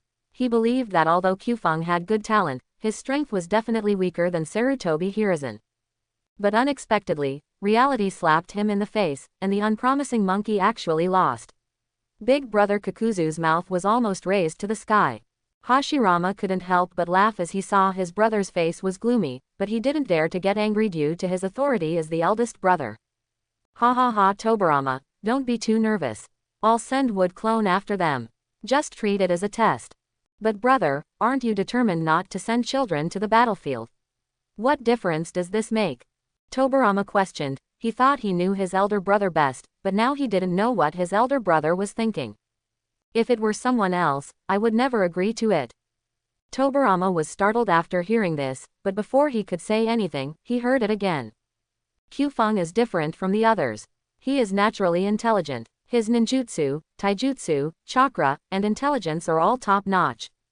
If we keep such a genius in a garden and carefully protect him, without letting him experience even the slightest bit of wind and rain, I'm afraid that would truly ruin him. Tobarama was no longer impatient after hearing this, but said calmly, brother is right, I am paranoid. Hashirama stood up and walked to Tobarama, patting his shoulder. You're not paranoid, you just care too much about Kyufeng's safety. Tobarama looked up at his eldest brother, with that signature smile as always, which made anyone who saw it feel extremely at ease. Kyufeng, like you, has an amazing talent for developing ninjutsu, which is why you have this emotion, fearing that this weak seedling will break in the wind. Just like, between the boards and the tiles. Brother. The death of his two younger brothers has always been a taboo for the eldest brother, but today he took the initiative to mention it. Don't worry, I have a feeling that Kyufeng will become a better ninja than me in the future. I won't let anything happen to him before this. After all, I'm his master. Tobarama nodded and said nothing more. Since his elder brother had said so, as a younger brother and subordinate, he naturally had no right to stop him. With Wood Clone around, the children's safety will not be a problem. He didn't know when he had this feeling. Sometimes Tobarama felt that all the children in Konoha were his descendants. When he is not busy with government affairs, Tobarama often goes to the Ninja Academy and watches the children study hard with the goal of becoming ninjas and taking it as their responsibility to protect Konoha village. A smile would appear on his face unconsciously. Tobarama believes that this is his will of fire. No matter how strong he and his elder brother are, they will eventually grow old. Only by protecting the young buds can the trees continue to grow. And these old dead branches will turn into fertilizer for the young buds to grow after burning out their last bit of energy. This is why when Hashirama acquiesced to Kyufeng's behavior, Tobarama wanted to stop it. In his opinion, the older generation of ninjas had not yet burned out their glory, and letting a 6-year-old kid carry out the mission was an insult to them. Ha ha ha, Tobarama, actually, you would be a better Hokage than me. Hashirama patted Tobarama's junior and laughed. Tobarama raised his lips slightly, who knows? After all, I've never been a Hokage. The two smiled at each other, and then tacitly began to deal with the work that had been interrupted by Kyufeng in the clouds. All matters, big and small, in the entire Konoha village must be reported to the Hokage. If Tobarama hadn't helped, Hashirama would have died suddenly in the office. But even if there were twice as much paperwork to deal with, Hashirama would never complain, because this was the village he loved deeply. The next morning, Kyufeng washed up, packed up, and set off for the place he had agreed to meet Sarutobi Hiruzen. Because he had to go out on a mission, wearing a robe would be inconvenient, so Kyufeng changed into the combat uniform of the village ninja. It's also rare that his family actually has a ninja combat uniform suitable for his age. After arriving at the meeting place, Kyufeng was surprised to find that he was the last one. He thought he had arrived very early. Unexpectedly, these people were earlier than him. Among this group of people, Kyufeng also found a very familiar figure. Hi, Kyufeng. Zeely waved his hands happily, signaling Kyufeng to walk faster. Zeely, why are you here too? Kyufeng was very puzzled by this. Sarutobi Hiruzen should not agree to this. Zeely clenched his fists and threatened, my brother agreed to let me come, and everyone else has no objection. You should have no objection too, right? Facing Zeely's threat, Kyufeng pretended to be afraid and said repeatedly, no, with Zeely here, I will definitely complete the task easily this time. Jing couldn't bear to watch it anymore, so she reached out and rubbed Zeely's head, making his hair messy. Remember, Zeely, you must follow me closely this time. I don't expect you to kill the bandits, just don't get killed yourself. Zeely was not annoyed or refuted by his brother's distrust, but just said that he would be a good boy. Qfeng raised his eyebrows. Zeely's condition was very abnormal. In fact, Zeely didn't want to be so humble, but God knows how she begged and pleaded last night to let her brother take her with him. All kinds of means, including threats and inducements, were used before Uchiha Kagami reluctantly agreed. Qfeng had actually anticipated this matter. A girl as competitive as Zeely would definitely not miss this opportunity. The main reason why Hiruzen agreed to Chiri's unreasonable request was because of Uchiha Kagami's guarantee that he would be solely responsible for Chiri's safety during the mission. Okay, now that everyone is here, let's go. Sarutobi Hiruzen said excitedly. After all, this is their graduation exam. If it weren't for the high chakra consumption yesterday, I'm afraid he has already gone to the bandits' den. Everyone checked their own prop bags and found that they were equipped with sufficient quantities of various shurikens, kunai, detonating tags, etc. The ration pills are enough for the round trip. Everything was ready. The gate of Konoha village slowly opened, and Qfeng and Zeely officially set out on the journey to carry out their mission for the first time. In fact, they were born in a relatively peaceful period. Before the village was built, 6-year-old children had to go to the battlefield to kill the enemy. For a ninja in that era, living to the age of 30 was considered a long life. How sad. The group walked on the main road, so they walked very fast. It is worth mentioning that since Qfeng awakened the system, he no longer has the free time to go to the woods to play. There are various practices every day. Sarutobi Hiruzen slowed down his running pace and said to the crowd, "Everyone, come closer. I will tell you the specific information. My father got it." Everyone immediately did as they were told. Hiruzen's father, Sarutobi Sasuke, was a very powerful ninja in the village and the head of the Sarutobi clan. Lead the Sarutobi clan to join Konoha village. He has a very high prestige in the village. As for the information Hiruzen mentioned, it must have come from some bounty organization or the black market. These intelligence dealers wish there would be war every day so that they can make a fortune. Of those 5 warriors, the leader is comparable to the top ninjas in the village, but the rest are nothing to be feared. Everyone nodded in understanding. Hiruzen and his friends had dealt with many samurai before, but most of them were just straw men. He has absolutely no warrior demeanor and is vulnerable. Those 2 Sunagaku rebel ninjas, one is good at fire style and the other is good at wind style. They are twin brothers and work very well together. He escaped from the Sand Shinobi village and fled to the Land of Fire, where he established himself as a king. The combined wind and fire attacks of these 2 are extremely powerful. We must be extra careful and break them apart. Learn. The intelligence was only a few sentences, but it allowed everyone to understand the enemy's strength. In order to avoid carelessness and irreversible consequences, Jing thought for a moment and said, the main purpose of the wind and fire attack is to enhance the power of fire. If there is a strong enough water style to suppress them, they won't be a threat. Kaharu, you are good at water style, can you suppress it successfully? Danzo asked from the side. Udatain Kaharu shook his head uncertainly. It's impossible to tell without a fight, but reducing the power of his ninjutsu is possible. The most taboo thing during a mission is to brag and not recognize your own strength. If you rashly take on an important task in a team battle and ultimately fail, it will be a fatal crisis for the entire team. I'm also good at water style. Sister Kaharu and I should be able to perform it. Qfeng said lightly from the side. Hiruzen smiled. Little Qfeng, I didn't expect you to be good at water style. To be precise, I am proficient in all 5 types of escape techniques. Although this sentence sounded like bragging, no one sneered at Qfeng. Because everyone has witnessed Qfeng's strength with their own eyes, they naturally believe it. In the last match with Hiruzen, they only saw some of the crystal-style ninjutsu, which was not enough to show Qfeng's true strength. To be honest, I still only have a vague understanding of it. But a qualified ninja should be like Qfeng, never letting anyone know his true strength. Kaharu smiled and said, if we can't defeat them both separately, then Qfeng and I will use water style to finish them off. Everyone nodded. Although the battle plan was not yet mature, it should be enough to complete the mission. After that, everyone stopped chatting and focused on getting on with their journey. Zeely was sulking as she ran. She was a little angry about everyone ignoring her just now. But there's nothing I can do about it. It's because I followed along so stubbornly. If I could join the team through my own strength like Kyufeng, I would have been recognized. It's a pity that she, a genius of the Uchiha clan, can only rely on throwing tantrums. The gap between her and Kyufeng is indeed huge. If I activate the Mangekyo Sharingan, perhaps my strength will be able to catch up with Kyufeng. Zelie thought to herself, but it is so difficult to open the Mangekyo Sharingan. Even her brother has not opened his eyes yet. It is impossible for her to open her eyes earlier than her brother. No matter what, do your best and demonstrate your usefulness in this mission. Although Zelie is relatively humble, pride is an attribute that flows in the blood of the Uchiha clan. Jing turned around and glanced at her angry sister, and couldn't help but smile faintly. Come on, Chiri, let's see what you can do.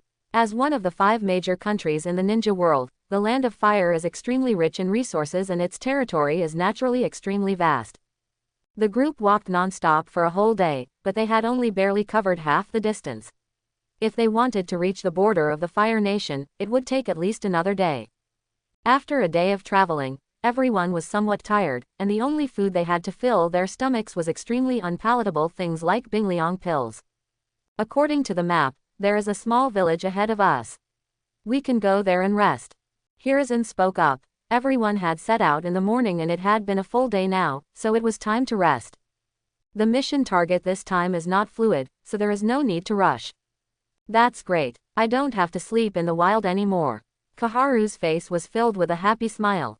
Although ninjas have to adapt to survive in various environments, for girls, sleeping in the wild for a whole night will make their skin dry. It would be great to have a village to stay in right now, maybe even have a hot bath. Not only Kaharu himself, but the others also wanted to go to the village to rest. Then let's reach the village before the sun sets. Everyone immediately quickened their pace.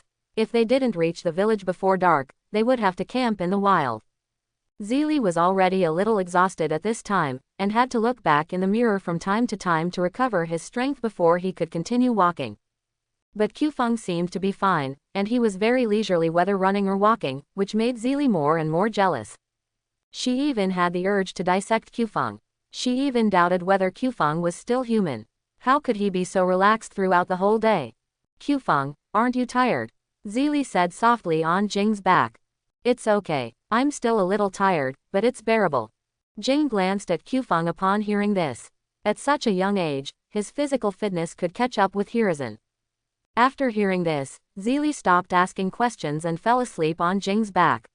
She had reached her limit. Fortunately, Hiruzen and his group reached the village before dark. After finding a hotel to rest, everyone can finally have a good night's rest. What's even more surprising is that there's a hot spring inside the hotel. Soaking in a hot spring before going to bed is the most enjoyable thing. But what is strange is that everyone in the village is listless and has no energy at all. No one paid much attention to the arrival of Hiruzen and his group. Some people even prepared to leave here overnight with their wives and children. Only the hotel owner was relatively normal and warmly welcomed Hiruzen and his group. The boss is a kind-looking old man who seems to have experienced many ups and downs. The ninjas did not show any fear towards Kyufeng. Master Ninja, are you here to eliminate the bandits? The boss asked uncertainly, but Hiruzen could see the pleading in his eyes. That's right, old man. Have those bandits affected this village? Hiruzen was a little confused. It was a full day's journey between the two places. Bandits shouldn't come so far. Oh, it's not because of this. Seeing Sarutobi Hiruzen's expression, the store owner also expressed his difficulties. Our village is not big, and we mainly make a living by running some small shops. But because of those bandits, merchants and travelers traveling between villages avoid this route.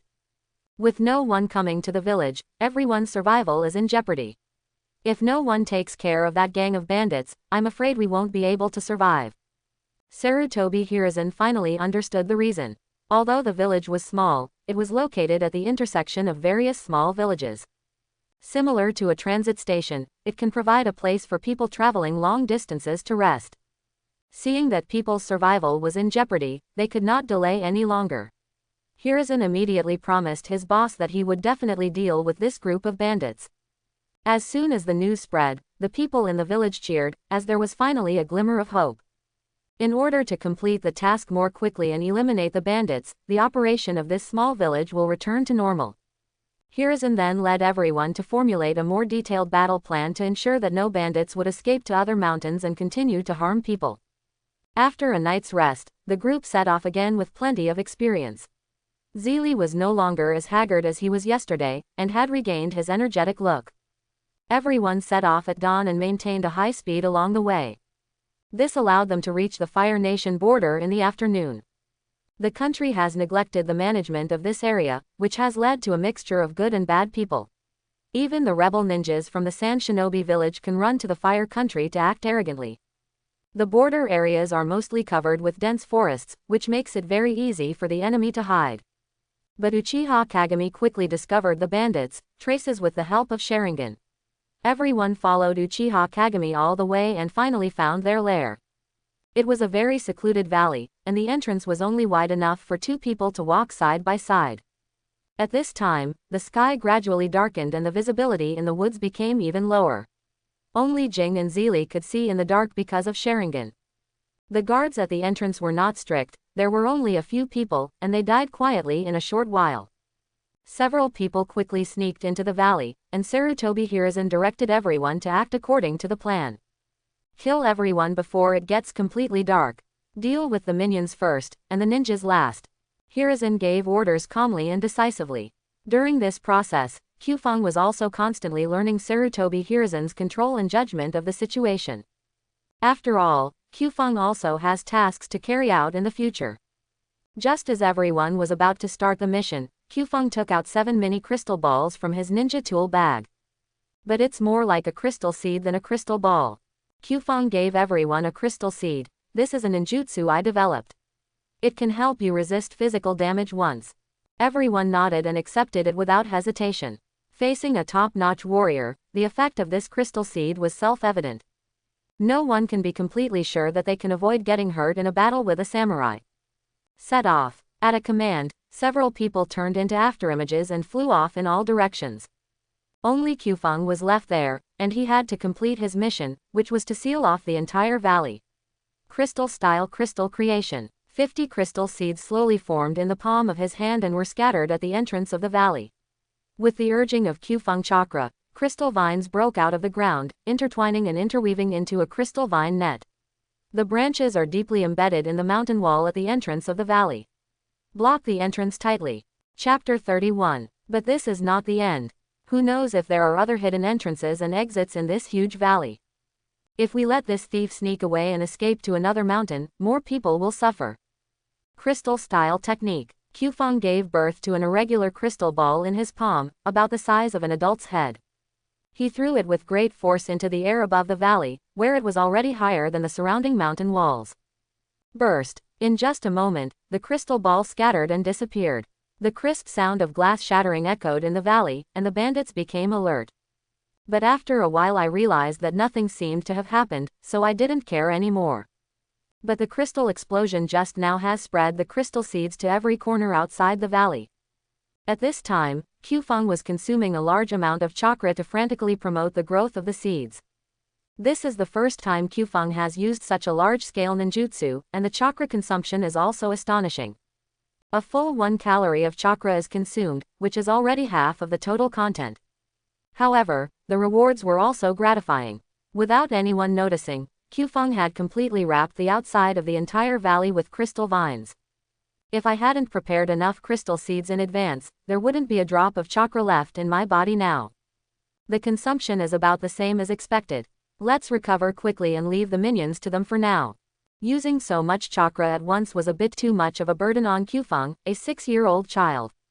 In order not to affect the next battle, I can only rest on the spot and adjust my condition. After about 20 minutes, Kyufeng stood up from the ground, dusted off his body, and walked towards the center of the valley.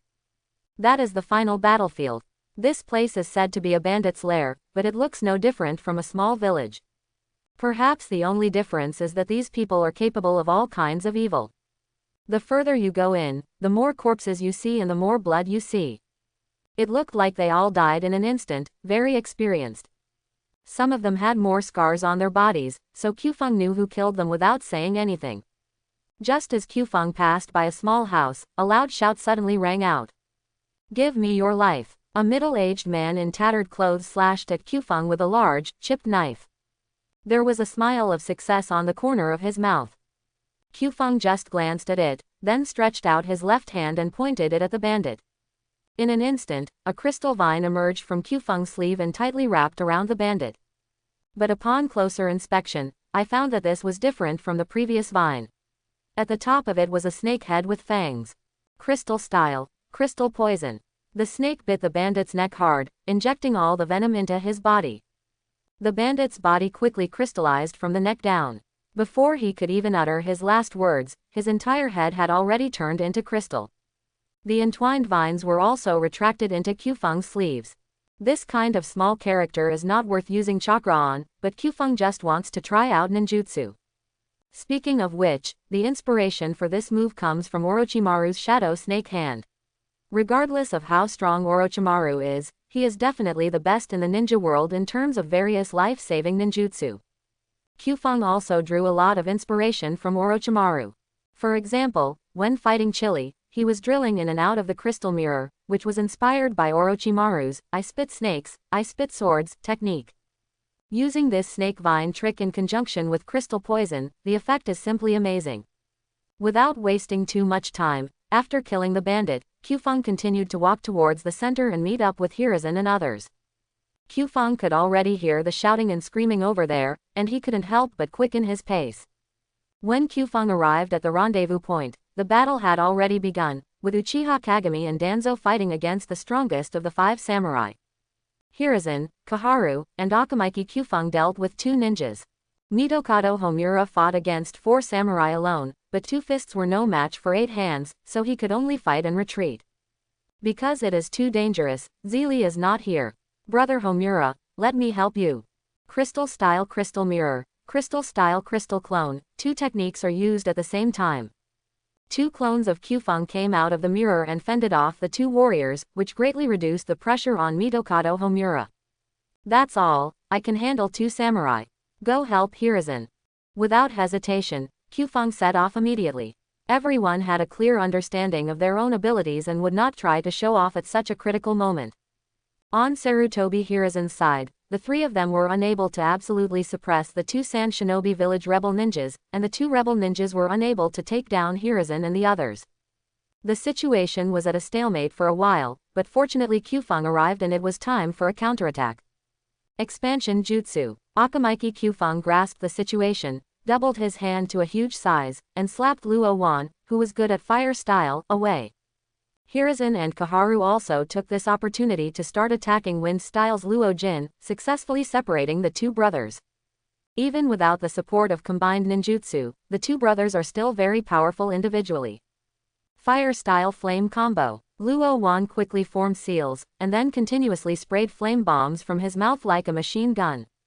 Although the power of each fire bomb is small, the quantity is large. Akamaiki. Qfeng, who had grown larger due to the multiplication, undoubtedly became a sitting duck, his palms burned by the continuous flames. Water Style Water Barrier. Qfeng sprayed a large amount of water from his mouth, forming a water wall defense line in front of the 2 people. Luo Wan's flame bomb quickly extinguished after hitting the water barrier, producing bursts of water vapor. "This brat is actually good at water style. We have to kill him first." Then he suddenly jumped up and rushed towards Qfeng. Akamaiki. Qfeng used expansion jutsu to make his whole body huge, clenched his fist, predicted Luo Wan's movement, and then punched down fiercely. When he was about to be hit, Luo Wan changed his actions in time and barely escaped. Otherwise, he would have been crippled even if he had not died. Qfeng smiled. He never retreated a single step from the beginning to the end, because he knew he still had companions who could protect each other. Luo Wan's attack failed and he had missed the best opportunity. If he wanted to launch another sudden attack, it would be almost impossible.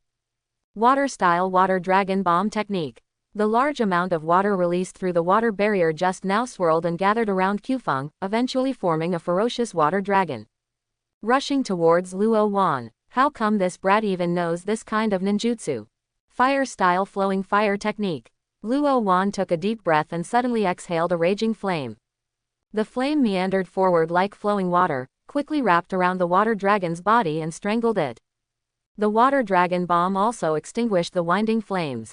The two offset each other, and the collision of water and fire erupted into a large amount of steam. For a moment, everyone couldn't see what was happening on Qifeng's side. In the steam, Qifeng murmured in a voice that only he could hear, "Cloud release, cloud spear technique." White clouds billowed out of his mouth, and Qifeng made a grabbing motion. Then all the white clouds gathered in Qifeng's palm to form a white cloud spear. He exhaled another breath of cloud and merged it with the water vapor created by the battle just now. With the help of the cloud, Qifeng easily located Luo Wan's position. He aimed the spear in his hand and threw it out. Following a painful howl, Qifeng smiled. Whether it is water vapor or fog, as long as Qifeng mixes clouds into it, the entire water vapor or fog can be used by him. In the cloud, Qifeng is the one who controls everything. Others could hardly see in this sea of steam, but Qifeng felt like a fish in water. Moreover, even Sharingan cannot sense Qifeng's clouds. As the elder brother, Luo Jin immediately recognized that it was his younger brother's voice. He immediately broke away from Hiruzen and Koharu's encirclement and ran towards his brother desperately. "Luomaru, cheer up, use that move." Luo Jin located the direction based on the sound of his brother's howling and dived into the clouds.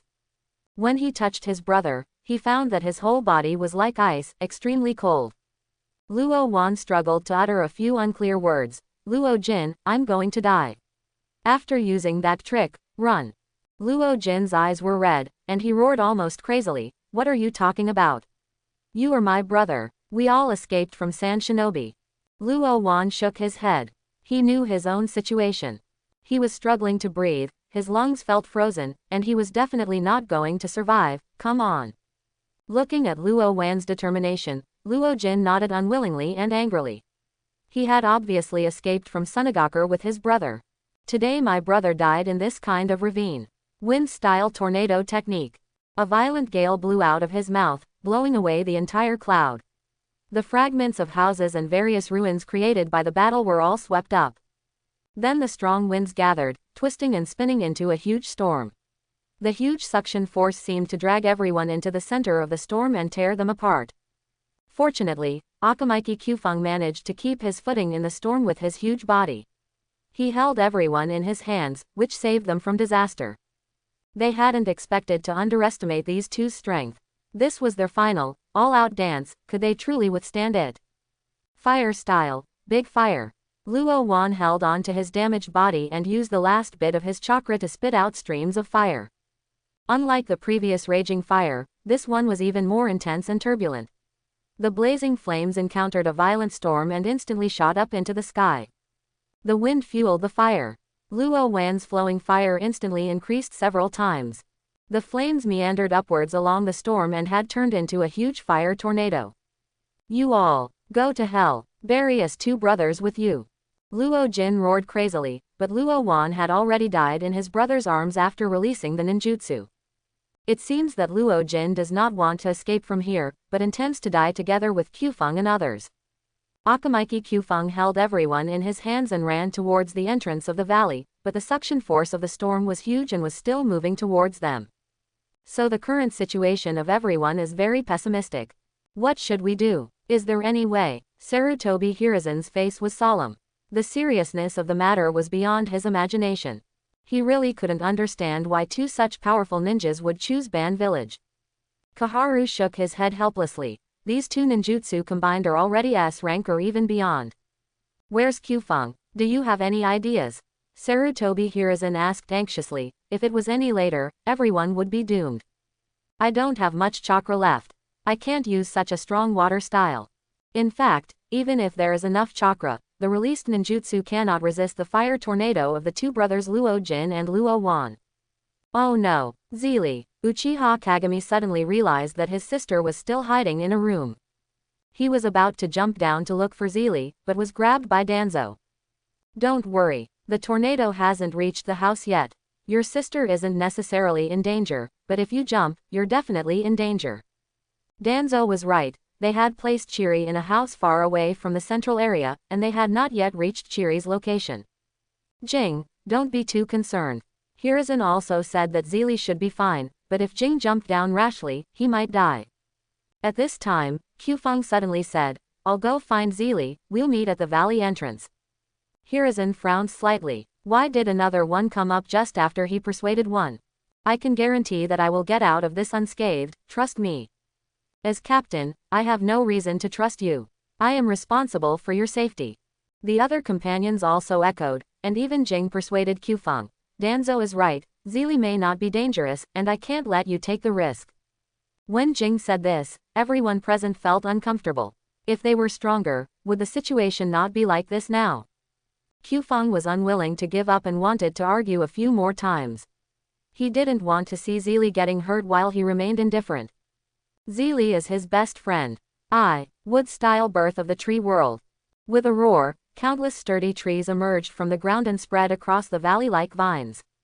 The extremely powerful fire tornado that almost put everyone in a desperate situation shattered into nothingness in an instant when it touched the spreading branches. Only a few sparks remained burning on the trees. It's Hokage-sama. Hiruzen pointed in the direction of the valley entrance. Everyone looked in the direction and saw the Hokage, and their hearts were relieved. Chiri is here too. Looks like he was picked up by Hokage-sama along the way. Jing said with a smile. He no longer looked gloomy as before, his mouth was almost grinning from ear to ear. Qufeng took a look and saw that Zili was being carried by the master like a handbag. Only then did he smile. Fortunately, his master came, otherwise he really didn't know how to break the deadlock. He was even trying to exchange his plan for strength-enhancing items in the store, even though it might expose the system.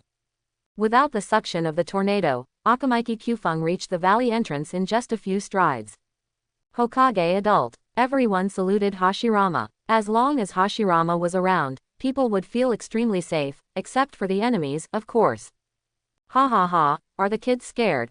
Hashirama laughed loudly. He looked at the children in front of him, all of whom were covered in dust and dirt, especially Qufeng, whose white hair had turned gray. Hiruzen said with great remorse, I'm sorry, Hokage-sama, I failed in my duty. Hashirama patted Hiruzen's head and said, I have seen all your actions.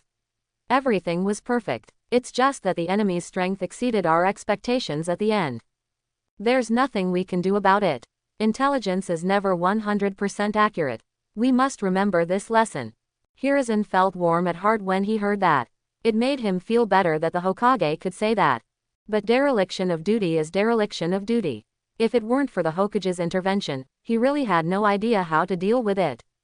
If they were on the battlefield, they would probably have no choice but to die. At this time, Zili suddenly threw herself into Jing's arms with a tearful voice. Jing stroked Zili's head and said gently, I'm glad you're okay. Now you understand how dangerous it is to carry out a mission, right? Zili didn't say anything, just nodded. She was completely stunned in front of the huge fire tornado. She found that she could not intervene in a battle of this level at all. She even found it difficult to escape, but fortunately, the Hokage saved her at the critical moment. When she heard the Hokage's voice in that shabby house, she suddenly wasn't afraid of anything anymore. Jing lowered his head and whispered to Zili, if you want to fight alongside Qufeng, then work hard to improve yourself. Zili still said nothing, but held the mirror a little tighter. Everyone performed very well in this operation. Hashirama praised several people. But the most important thing was Qufeng's sneak attack on Luo Wan. This was the key to the turning point. Everyone agreed with this point. If Luo Wan had not been seriously injured and dying, it is unknown how long this battle would have lasted. Hashirama also commented on the strengths and weaknesses of each person in this battle, allowing everyone to clearly recognize their own shortcomings. In the world of ninja, never become complacent, as this can have fatal consequences. Alright kids, mission accomplished, let's return to the village and report. Hashirama said with a smile, I won't accompany you on the rest of the journey. Then Hashirama's whole body began to stiffen gradually, and finally turned into a piece of wood. Hiruzen couldn't help but click his tongue. He released such a powerful ninjutsu, and it was just a clone. Danzo patted his shoulder. Hokage-sama is very busy with government affairs. How could he possibly come on such a lowly mission in person? That's true, the Hokage-sama is truly powerful. There is no doubt about this, the god of ninja is not joking with you. Okay, let's go back and report back. This battle is really exhausting. With that, Hiruzen led his companions towards the valley entrance. But later on he remembered that the entire valley was blocked by Kyufeng's ninjutsu. Kyufeng, can this ninjutsu be unleashed? Kyufeng nodded, walked forward and touched the crystal. Then he snapped his fingers, and the crystal vine net shattered instantly, and all the crystal vines outside the valley collapsed and disappeared. Hiruzen looked at Kyufeng's bloodline limit and felt an indescribable envy. This endless supply of crystals could be generated by simply consuming chakra. Isn't this a constant source of money? Seeing a few large crystal blocks still remaining on the ground, Hiruzen collected them. He planned to take this beautiful crystal back and give it to Lake Biwa.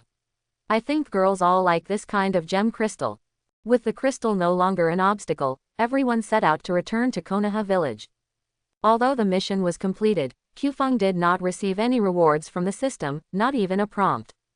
Kyufeng thought that it was because the task had not been officially delivered yet, so he was not in a hurry. After all, there is not a single living person left in the entire valley, so there is no reason not to complete the mission. Sarutobi Hiruzen, Danzo, and Uchiha Kagami were leading the charge, with Kaharu, Homura, and Akamaiki Kyufeng at the back. Protect Kyufeng and Zeely in the middle. Kyufeng, are you hurt? No, I'm still pretty strong.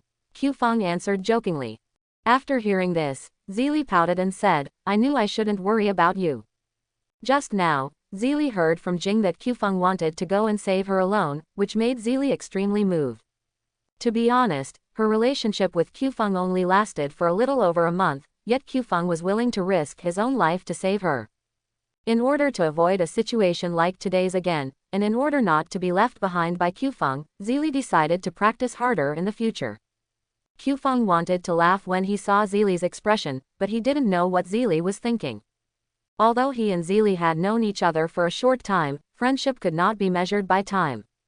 Although Kyufeng's dream is to live a peaceful life, when his relatives or friends are in danger, his conscience tells him to take action to the best of his ability. This is Kyufeng's principle in life.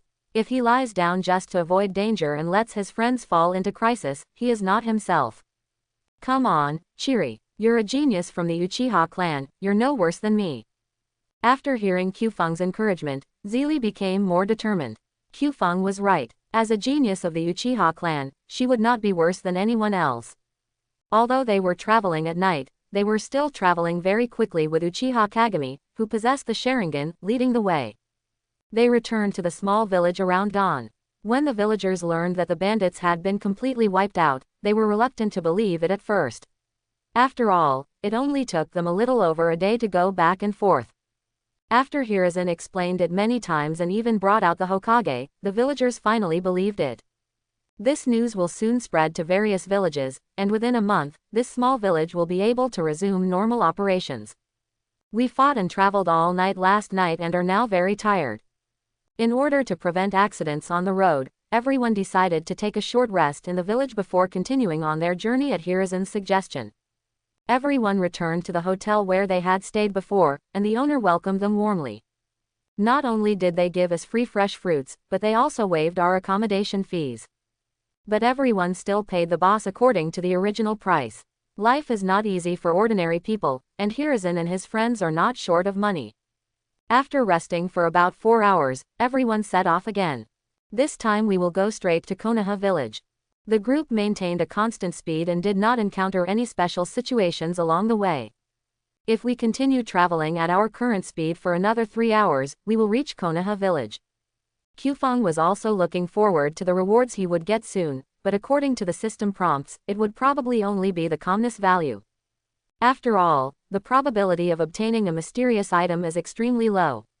Kyufeng feels that he does not have that luck, so he does not have too much hope. He just wants to gain more calmness value. When they passed by a big river, Kyufeng suddenly felt the same feeling as when he and Zeely were sparring on the top of the mountain. Kyufeng understood immediately, but did not show it on his face. He followed the main group for a while, and suddenly squatted on the ground, holding his stomach. Kyufeng, what's wrong with you? Zeely noticed Kyufeng's condition immediately and asked anxiously. I'm fine, my stomach just hurts and I need to go to the bathroom. You guys go first. Kyufeng was holding his stomach with an embarrassed look on his face, and Hiruzen and the others didn't want to stay there any longer. After instructing Qfang to catch up as soon as possible, he continued to move forward, but his speed slowed down a bit. Seeing that the main force was already some distance away, Qfang returned to his normal appearance and said coldly, "Come out. Stop hiding." The surroundings were extremely quiet, with only a few birds flapping their wings and flying away, and nothing else happening. "Stop pretending. You were the one who attacked me on the mountaintop last time, weren't you?" Uchiha Setsuna. As soon as he finished speaking, a huge blazing fireball suddenly roared towards him from the woods to Qfang's right. This was the Uchiha clan's signature ninjutsu. Great Fireball Technique. Water-style water waves. Qfang spat out a large amount of water from his mouth, forming a shock wave, which collided with the oncoming Great Fireball. The hissing sound of water evaporating into gas was endless. Steam quickly spread throughout the woods, and in this thick steam, a figure slowly emerged. "You had a chance to live. You have only your arrogance to blame, stupid brat." A pair of scarlet three-tomo Sharingan opened, and the eyes penetrated through layers of steam and fixed on Qfang. Facing the threat from Uchiha Setsuna, Qfang was unconcerned and even mocked him. "Do you think you can defeat me? It's just 3 Magatama, do you think you are Uchiha Madara?" Upon hearing this, Setsuna burst into laughter. "Ha ha ha, it's just 3 Magatama. That's all. I was actually looked down upon by a 6-year-old. Then he showed a perverted expression. Then I will let you see the power of Sharingan. Tisk tisk tisk, I'm afraid I won't be able to see it."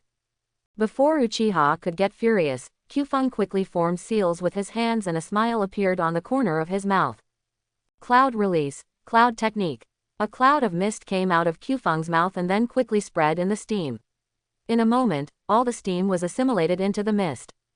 Uchiha was shocked to find that his Sharingan was invisible. The steam in front of him also turned into white clouds.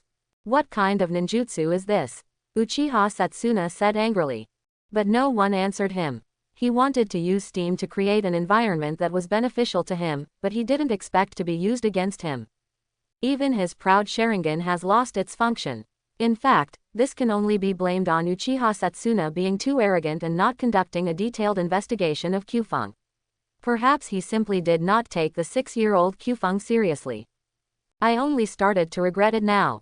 But the arrow has been put on the string and has to be shot. Even without the Sharingan, I can still kill you. Then you might as well give it a try." The moment Qfang opened his mouth, Uchiha Setsuna quickly threw 3 shurikens in the direction of the sound, but there was no other sound except the sound of collision with some kind of stone. What a sinister person. He actually resorted to provocation. Not only did he fail to land a strike, he was constantly ridiculed. Even a good-tempered person would not be able to stand it, let alone the proud Uchiha. Fire-style Great Fire Extinguishing. A blazing fan-shaped flame spewed out from Shanshan's mouth. Under the scorching flame, part of the cloud dissipated, but was soon filled with clouds from other places. After wasting so much effort but to no avail, Uchiha began to get impatient. A voice in his heart kept tempting him, "Kill him. Kill him. You're just hiding in this thick fog. Like a coward." Hearing this, Qfang chuckled and said, "This is Yun, the unique bloodline of my Yunjiang clan. Didn't you do your homework before coming to kill me?" Uchiha Setsuna was stunned for a moment, as if struck by lightning. What did that brat say? Kekkei elimination. A Kekkei elimination even more advanced than the Sharingan. Impossible. Absolutely impossible. He just wants to disturb my mind. Yes, he is really treacherous. Uchiha gave himself some random cardiac stimulants, and his mood unexpectedly calmed down. At this moment, a short figure appeared in the clouds. It was Qfang in the clouds. "Why are you so weak? Didn't you say you were going to kill me?" This time, Setsuna ignored Qfang's verbal attack, but directly took out his sword and slashed at Qfang. But Qfang just took a step back and avoided the instantaneous slash. Impossible. Setsuna was incredulous. Few people in his family could dodge his slash. And this guy just took a step back. How could this be possible? Qfang seemed to want him to die with a clear mind, so he explained. "In the cloud, all your functions will slowly slow down, and your body will gradually freeze from your internal organs due to the inhalation of the cloud. In other words, you began to slowly die the moment you entered the cloud." Uchiha Setsuna didn't want to thank Qfang for his explanation. He couldn't believe that a so-called cloud could take his life. Uchiha suddenly slashed at Qfeng crazily, without any sword or knife skills at all. He seemed to be crazy and was shouting. Impossible, I'm an Uchiha genius. How could I die at your hands? Fire-style Great Fireball technique. A huge fireball gushed out, and this attack of the Great Fireball almost utilized half of the chakra in the body. The size of the Great Fireball was more than twice that of an ordinary one. Qfeng grabbed the void, and a large amount of cloud gathered in front of him, forming a thick cloud shield. The Great Fireball collided with the cloud shield, sending out a large amount of sparks, and the surrounding clouds were also burned away. Suddenly the vision became brighter. He, your cloud is gone, your death is approaching. In that instant, a sharp light flashed in his eyes, as if he thought Qfeng was doomed, so he raised his knife and chopped him down. No. As Qfeng uttered the 3 words lightly, 2 crystal vines suddenly emerged from under Shanshan's feet and bound his entire body tightly. Crystal-style crystal knife. A crystal blade appeared on Qfeng's right arm, and then it slashed out. With blood gushing out, Uchiha Setsuna's right arm was cut off at the root and fell into the grass beside him. This knife is revenge for the last time. The heart-wrenching pain made Shanshan howl immediately. But Qfeng's actions have not stopped yet. Don't worry, your brother probably won't make it. He'll be with you in a few days. Cloud release, cloud transformation technique. Then his left hand was wrapped in cloud, and he slapped Uchiha Setsuna's chest heavily. Then his left hand was wrapped in cloud, and he slapped Uchiha Setsuna's chest heavily. But Uchiha didn't feel any pain after receiving Qfeng's palm. Shanna wanted to make some sarcastic remarks, but he found that he had no strength in his body, his lips became extremely heavy, and his hands and feet seemed to have disappeared. There was terror in his eyes, and he could not make any sound except humming. He could only stare at Qfeng. Do you know why this move is called Wyan? Qfeng in the clouds said lightly. Upon hearing this, he immediately stopped struggling and made no more sound. There was no emotion in his eyes anymore, they were empty and dead. The next second, Shanshan's body suddenly dissipated, turning into wisps of white clouds, flying towards the horizon and disappearing. This cloud transformation move is the most core ninjutsu in cloud release, but it can also be considered an entry-level ninjutsu. Once you learn how to transform into clouds, you will also learn how to turn living people into clouds. This is crucial for continuing to learn or develop stronger cloud-style ninjutsu. Well, it's different from dust release, Qfeng said to himself. He previously thought that the effect of this move was similar to dust escape, but he could only feel it clearly when he actually used it. Dust release breaks all matter in the area into atomic state, while cloud release turns the target into clouds. There is a big difference between the two. Although it sounds inferior to dust release, cloud release's ninjutsu is ever-changing, while dust release only has one move, the origin separation technique. Qfeng looked at the direction Hiruzen and the others were heading. He estimated that he should be able to catch up with them. After all, it didn't take him long to kill Uchiha Setsuna. Cloud escape, cloud surge. A large amount of luck gushed out from Qfeng's sleeves, like a propeller, pushing Qfeng directly into the sky. After a while, he fell down again. I made it. It's so exciting. I don't even know how to play it yet. Since it was the first time I used this ninjutsu, I couldn't control it well, so I flew all over the place and almost hit the tree several times. Qfeng increased the outflow of the cloud and flew steadily into the air. After repeated attempts for a while, he finally succeeded in gaining control. Suddenly, he was in a very good mood and circled in the air several times. Yohu! Let's go! It then flew off towards Hiruzen and the others, leaving only a trail of cloud in the air. Shortly after Qfeng left this place, a half-black and half-white head slowly emerged from the soil in the grass beside the road. They are the descendants of that person, White Zetsu said lightly, seemingly without any emotion. Black Zetsu echoed, it seems so. I secretly modified the scroll, but I didn't expect you to learn it anyway. Black Zetsu reached out and picked up the arm that Qfeng had severed. It's just a casual move anyway. It doesn't matter if it fails. White Zetsu responded softly. Is this thing useful? Who knows? It's just a casual move anyway. Then it slowly sank into the ground. Qfeng, who was on the road, naturally didn't know all this. At this moment, he was speeding on the spacious road. In the state of cloud surge, Qfeng's speed is very fast, and this move only uses the propulsion force to maintain the so-called flight. Therefore, this move does not consume much chakra, and most importantly, it cannot be used in combat, so it is just a ninjutsu for traveling or showing off. Ding, the chaos event has ended, completion level A+, reward, 6,000 points of tranquility. Wow, this chaos event directly gave 6,000 points of calmness. After waiting for a long time to confirm that his chaos value had not increased by disrupting anyone's plan, Qfeng began to revel wildly in midair. Everything is moving in the right direction. If we keep going like this, why should we be afraid of Uchiha Madara? Qfeng, in a good mood, increased his flying speed and finally saw Hiruzen and the others at a fork in the road. Hey everyone, Qfeng called out loudly. Hiruzen's ears moved on the ground. Why do I seem to hear Qfeng's voice? Koharu looked back after hearing this, but didn't see anyone. Did you hear wrong? There's nothing. Impossible, Hiruzen said righteously. Don't underestimate my years of eavesdropping on the women's bathhouse. Ahem, no, I'm not patrolling the women's bathhouse. Upon hearing this, Koharu immediately beat Hiruzen up without thinking. You pervert, you can even peeping so openly. Hiruzen rubbed his swollen cheek, looking aggrieved. I really heard it. Danzo, who was standing by, looked at Hiruzen and shook his head. Then why didn't your ears, who have been patrolling for years, tell you that Qfeng is in the sky? After hearing this, everyone immediately looked up at the sky and found that Qfeng was hovering in the air with white clouds spewing out of his sleeves. Hiruzen immediately said to Koharu upon seeing this, see. I told you I heard it.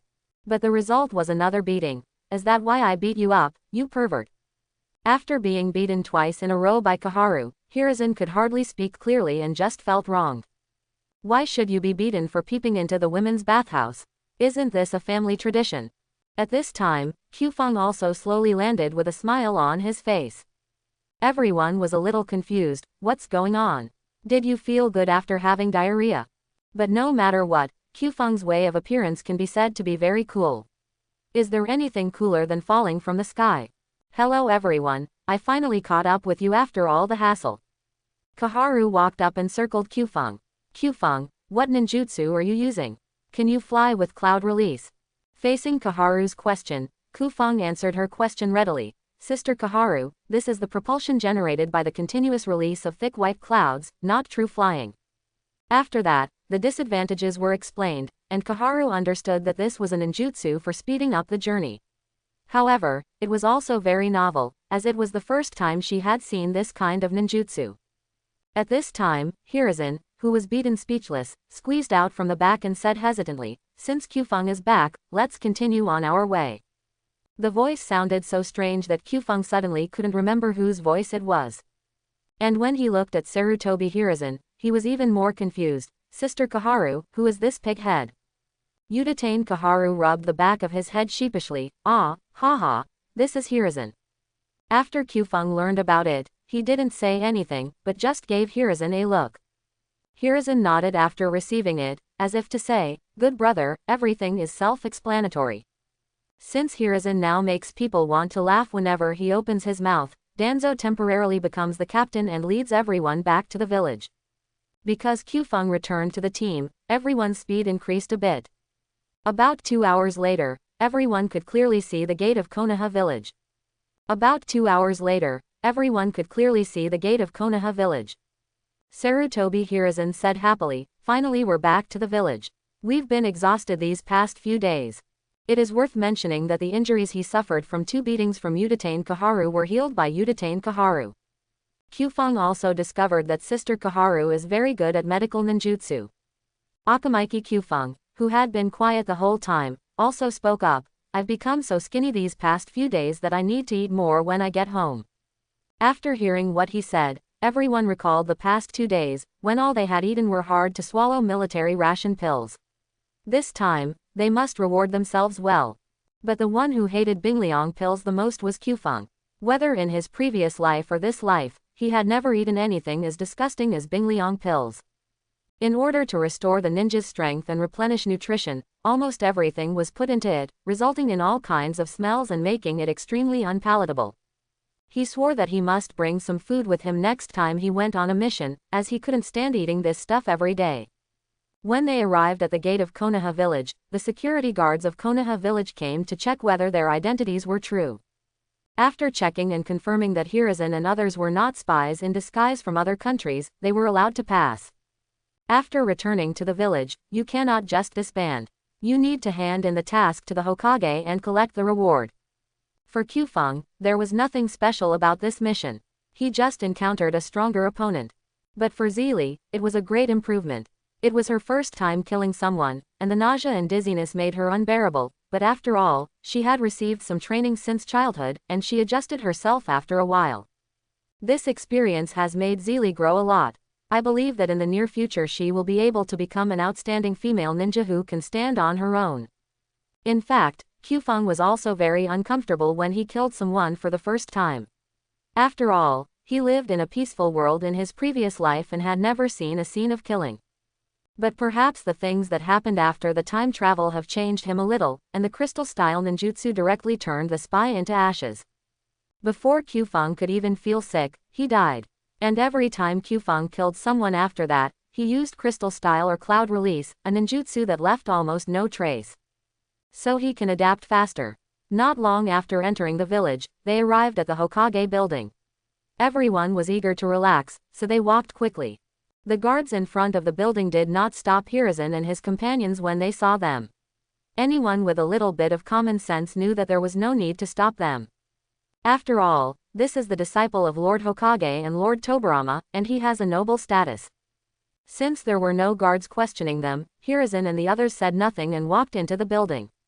There was a knock on the door, and Hashirama stopped what he was doing. "Come in." Then, the office door opened and Hiruzen and the others walked in. Seeing the children come back, Hashirama smiled. "You must be exhausted from the journey. Report to Hokage-sama, we are not tired." As the captain, Hiruzen knew his limits. When reporting on the mission, he couldn't be as casual as he was in private. Hashirama took out the scroll that registered all the A-rank missions, found the mission that Hiruzen and the others had performed, and stamped it with the completed seal. Then he said to Hiruzen and the others, "I have seen everything on this mission. I have already told you all about my personal strengths and weaknesses before, so I won't elaborate further. Take your voucher to collect the mission money, and then have a good rest." Then he emphasized, "Don't forget the test questions I gave you." Hearing this, Hiruzen and the others, who were originally smiling, suddenly looked depressed, and their original mood of wanting to indulge was gone. Hashirama looked at the children and kindly reminded them, "There are still 2 days left." As soon as these words were spoken, Sarutobi, Hiruzen and the other 6 immediately ran out with their credentials, forgetting even to say goodbye. Only Kyufeng and Zelie were left in the room. After Hashirama gave Kyufeng Zelie some training tasks, he let them leave. Kyufeng concealed the fact that he met Uchiha Satsuna on the road and killed him. Since he has already been reduced to ashes, there is no need to cause any extra trouble. If this matter is brought up, Elder Uchiha, who has lost 2 grandsons in a row, will definitely fight to the death with Kyufeng. So it is better to have less trouble than more. Kyufeng didn't even plan to tell Zelie, just pretend that there had never been Uchiha Satsuna in this world. After leaving the Hokage building, Zelie and Kyufeng went to the place where they received the mission and received the mission money. The bag of banknotes was heavy, probably about 50 or 60,000 taels. Kyufeng didn't care too much about it. This little amount of money piled up in the family treasury was like a bucket of water poured into the sea. Zelie wanted to use the money to treat Kyufeng to a good meal, but Kyufeng found an excuse to postpone it to tomorrow. Zelie readily agreed and made an appointment to have lunch together tomorrow at noon. She felt a little embarrassed after eating Kyufeng's meal twice in a row, but she was finally able to make up for it. Just like that, Kyufeng and Zelie waved goodbye and returned to the Yunjong tribe. Because he still hadn't claimed the system's reward. If he summoned the system outside, even if others couldn't see him, his mumbling to himself would make others think he was a fool. Unlike chaos events, you need to click to receive the rewards for the tasks in the task book yourself, and there will be no automatic prompt. Kyufeng thought about it and directly summoned the task book. Ding, detected that the host has completed a task. Do you want to claim the reward? Receive. Ding, mission completed. Reward, 4,000 points of tranquility. Kyufeng was very satisfied. He could get 4,000 tranquility points for an A- level task, so if he worked harder, he could save up 60,000. There is no way, the current efforts are for a more comfortable life in the future. Qfeng thought it was over, but the system prompt sounded again. Ding, because the host has completed an A- level mission for the first time, this reward is doubled, and a random gift from the system is also given. Excited heart, trembling hands. Qfeng hadn't expected this dog system to be so good. But was this the first charge bonus thing? No matter what else, it's good enough as long as you can benefit from it now. If you always focus on the future, you will worry about gains and losses, and eventually lose even the present. But this is the first time that Qfeng has received this random gift, and he doesn't know how it differs from the mysterious reward. Just as Qfeng was thinking, a yellow light flashed in front of him, and then an exquisite golden gift box appeared. I know, do you really have to be so highbrow? The golden appearance almost blinded Qfeng's eyes. Do you want to open the random gift box? Qfeng did not hesitate. With a command, the golden gift box slowly opened. Ding, congratulations to the host for winning. Ding, congratulations to the host for receiving the random reward, Space Ring. Oh my god, a space ring. Qfeng's eyes were fixed on a silver ring in the gift box, and he didn't want to control the smile on his face at all. He never thought that such a random gift box could contain such good things. Qfeng immediately took out the ring, and the moment the ring left the box, the gift box turned into a point of light and disappeared. But Qfeng was in no mood to care how it disappeared, and was carefully checking the space ring. The space ring is silver-white in color, with unknown characters engraved on it. There is also an extremely pure, shiny, colorless and transparent gem on the top of the ring. Qfeng couldn't wait to put the ring on his hand. Like the fantasy novels he had read in his previous life, he immersed his mental power into the ring and indeed, he could feel the space inside the ring. I made it. No words could describe Qfeng's mood better than these two words. Because he didn't see the border of the ring. Not knowing whether it was the same as he guessed, Qfeng immediately ran to the family's secret room. Put all the collections into the space ring one by one. But as the last scroll was put into the ring, Qfeng became extremely excited. This space ring seems to have no boundaries. It can store unlimited amounts of data. Qfeng really couldn't believe that the gift given by the system was so invincible. But perhaps the ring has a lot of space, and the things Qfeng has stored have not yet filled up the ring. But no matter what, this ring can provide great help to Qfeng. I don't need to eat Bingliang pills anymore. He was in a very good mood. He didn't expect that the system that had been enduring his abuse would give him such a treasure for free. Although his luck was also involved, Qfeng decided not to curse the system for the next 3 days.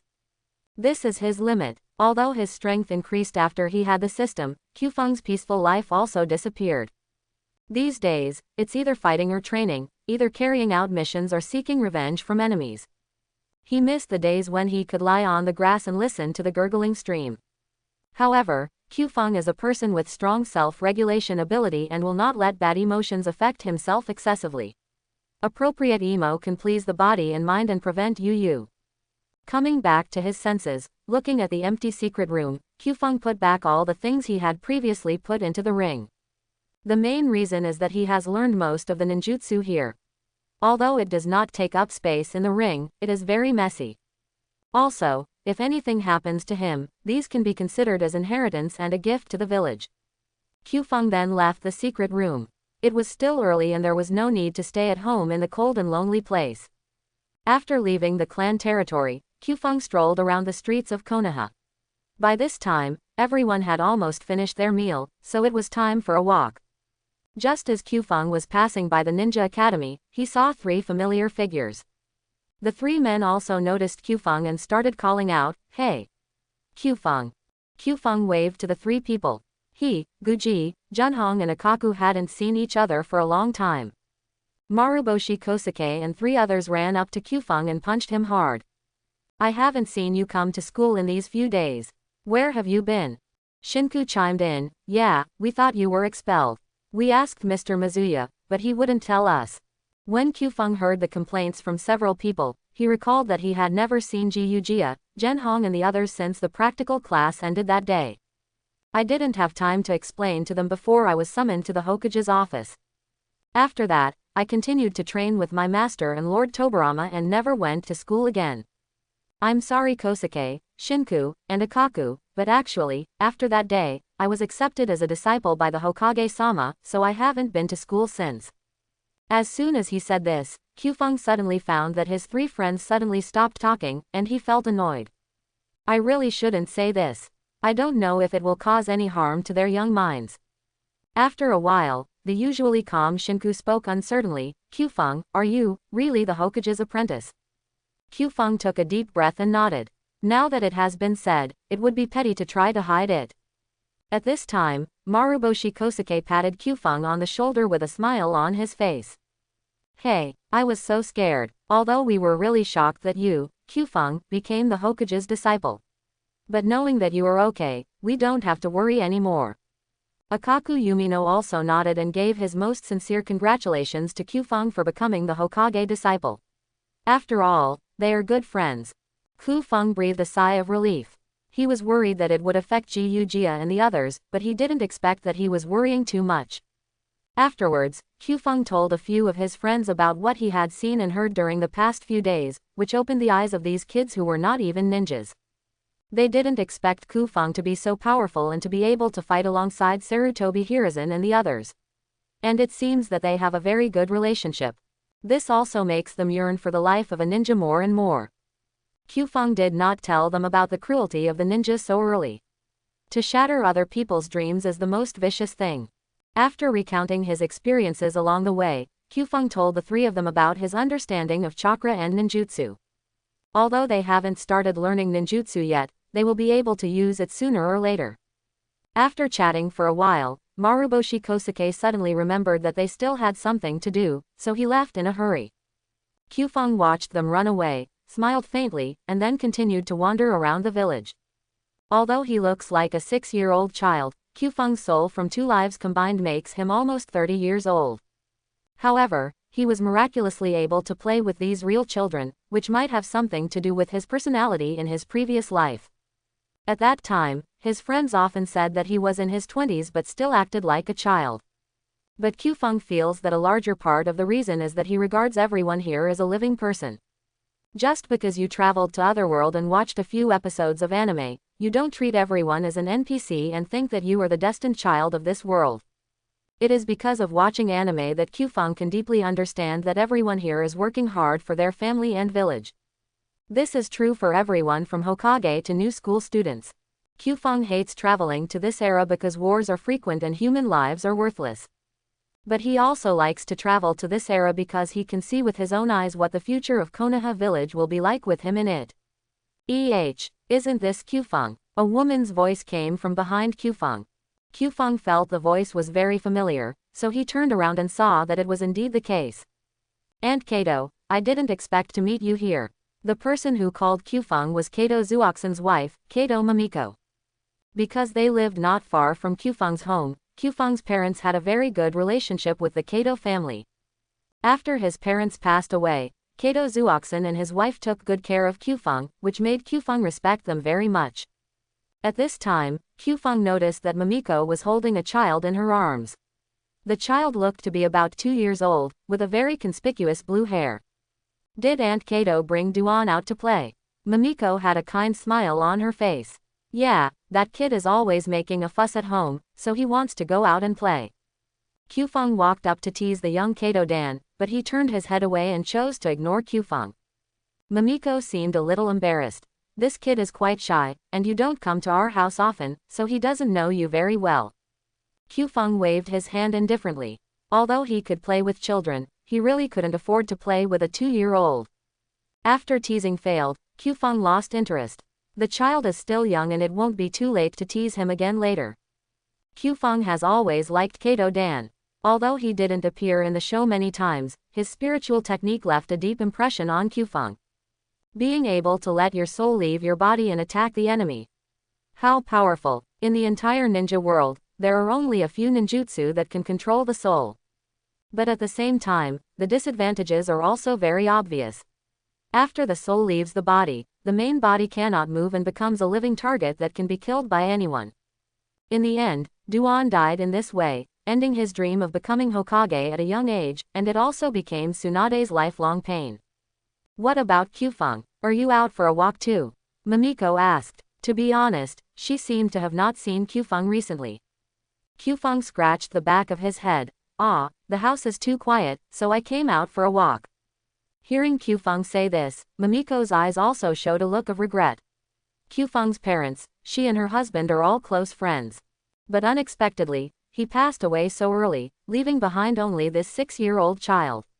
Fortunately, the child had enough food and drink. If you feel lonely in the future, just come to your aunt's house. Mamiko said gently.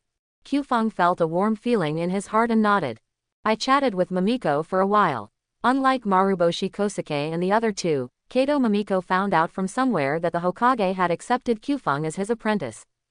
I was also very worried when I heard that Kyufeng had to carry out the mission at such a young age. Then he repeatedly reminded me to be careful when carrying out the mission and to save my life. As the sky gradually darkened, the two began to walk towards home. Mamiko was like Kyufeng's mother, nagging all the way, mostly telling Kyufeng to take care of his health, not to stay up late or get too tired. Kyufeng also enjoys the feeling of having his elders nagging in his ear, which makes him feel at ease.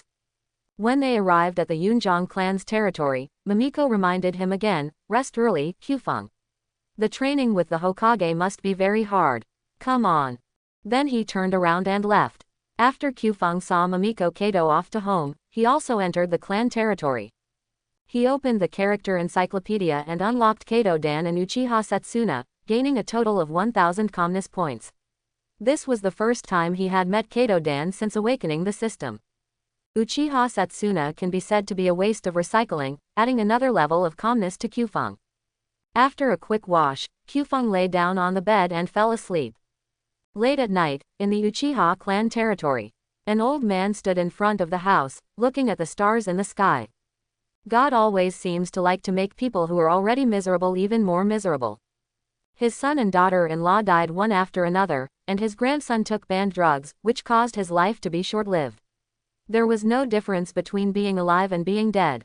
However, the whereabouts of Uchiha Setsuna, the eldest grandson on whom the old man placed all his hopes, is now unknown. You said you were going to avenge your brother, but he's still alive. I'm afraid you've been buried in a foreign land. As he spoke, 2 lines of blood and tears fell from his eyes, and his voice became sobbing. The 3 Tomo Sharingan in his eyes spun and condensed, eventually forming a shape similar to a shuriken. Mangekyo Sharingan, ha ha ha ha, I didn't expect that I would activate Mangekyo before I die. The old man's voice sounded a little crazy, and for a moment it was hard to tell whether he was happy or sad. Fortunately, this was the edge of the clan's territory, and only his lineage lived here.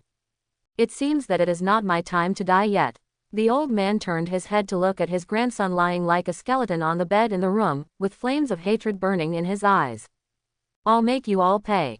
One day later, early in the morning, Kyufeng, Zeely, Sarutobi Hiruzen and others gathered above Hokage Yanyan. This is the 3rd day since Kyufeng and his companions returned to the village after completing their mission, and the task assigned to them by Hashirama has finally come to an end. Although everyone still had some lack of confidence on their faces, they no longer had the panic and helplessness they had before. Just when Hiruzen was about to ask his other companions about the Will of Fire, Tobirama used the Flying Thunder God technique to bring Hashirama to everyone. Good morning, kids, ha ha ha. Seeing that the Hokage was in a good mood today, everyone breathed a sigh of relief.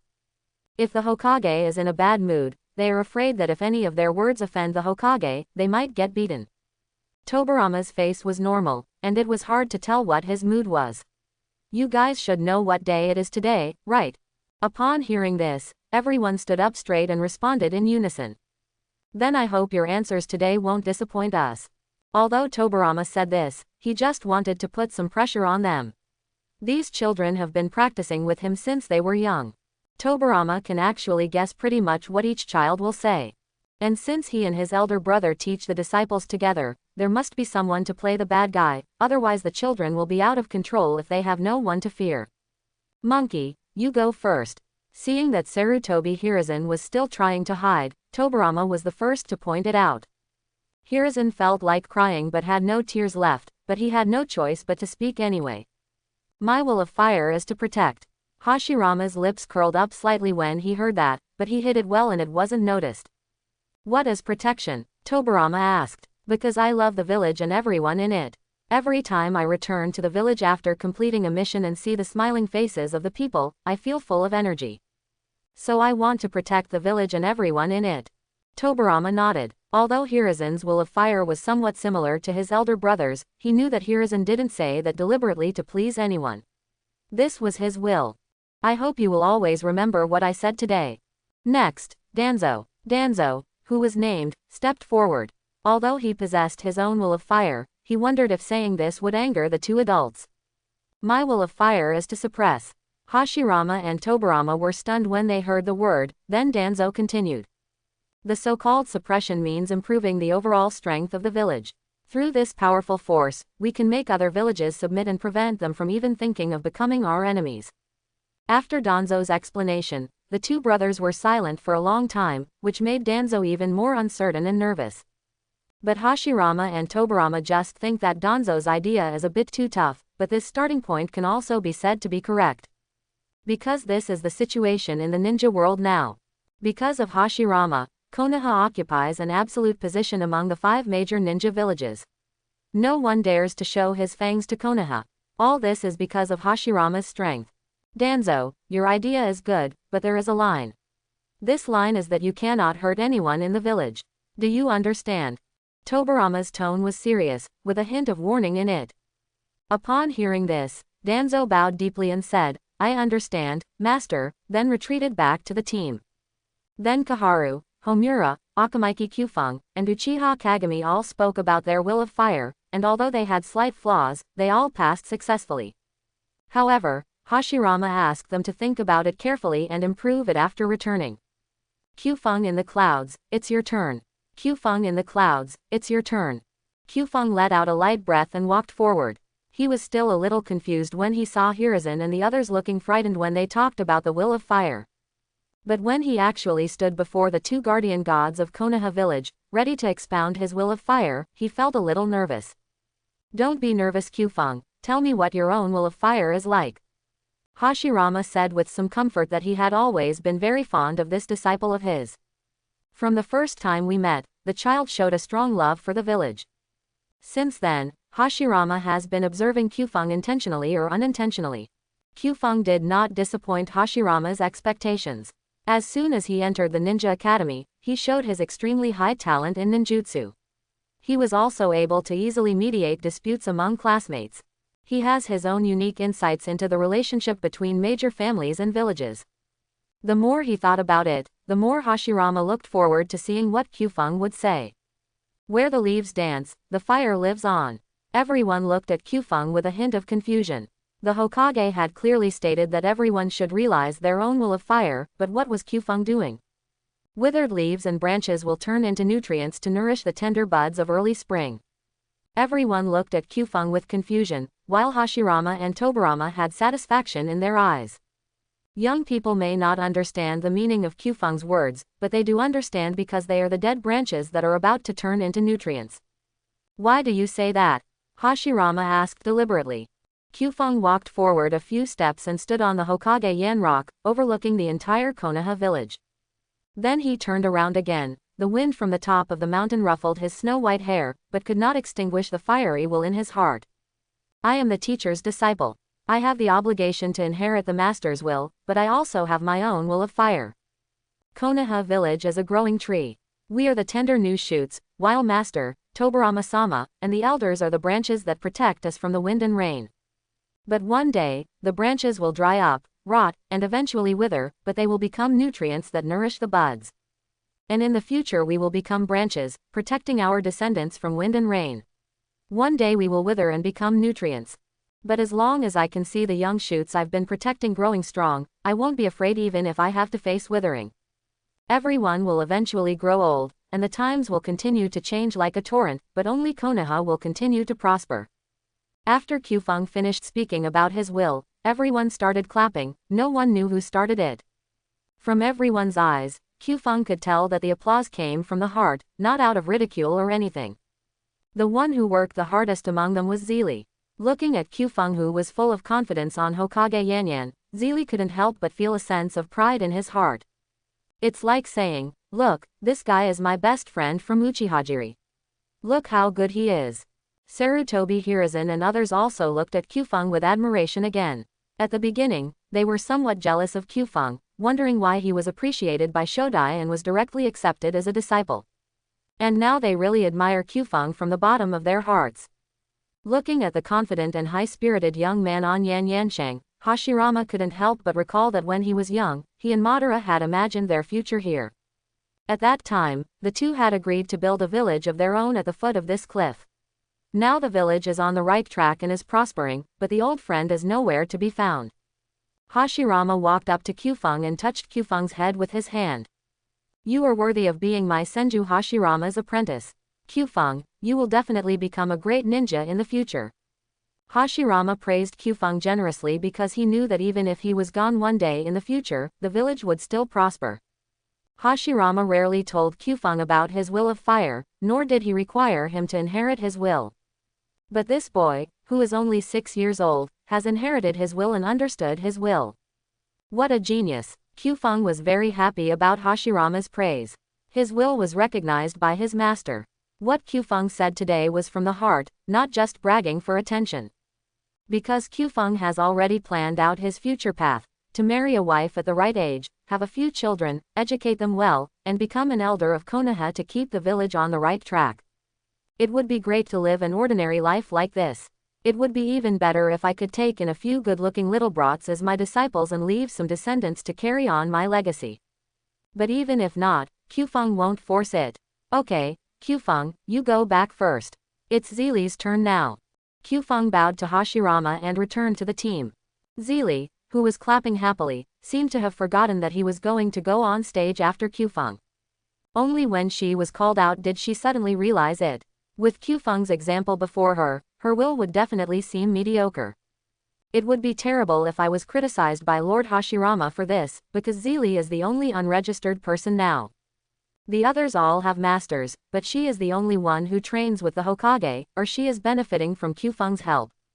Zeely stepped forward timidly and began to talk about his will of fire with a little nervousness. My will of fire is integration and unity. After seeing that no one had any special reaction, Zeely relaxed a little and continued. Even before going to school, I often heard villagers tell their children not to mess with the Uchiha clan after school. Hashirama frowned when he heard this.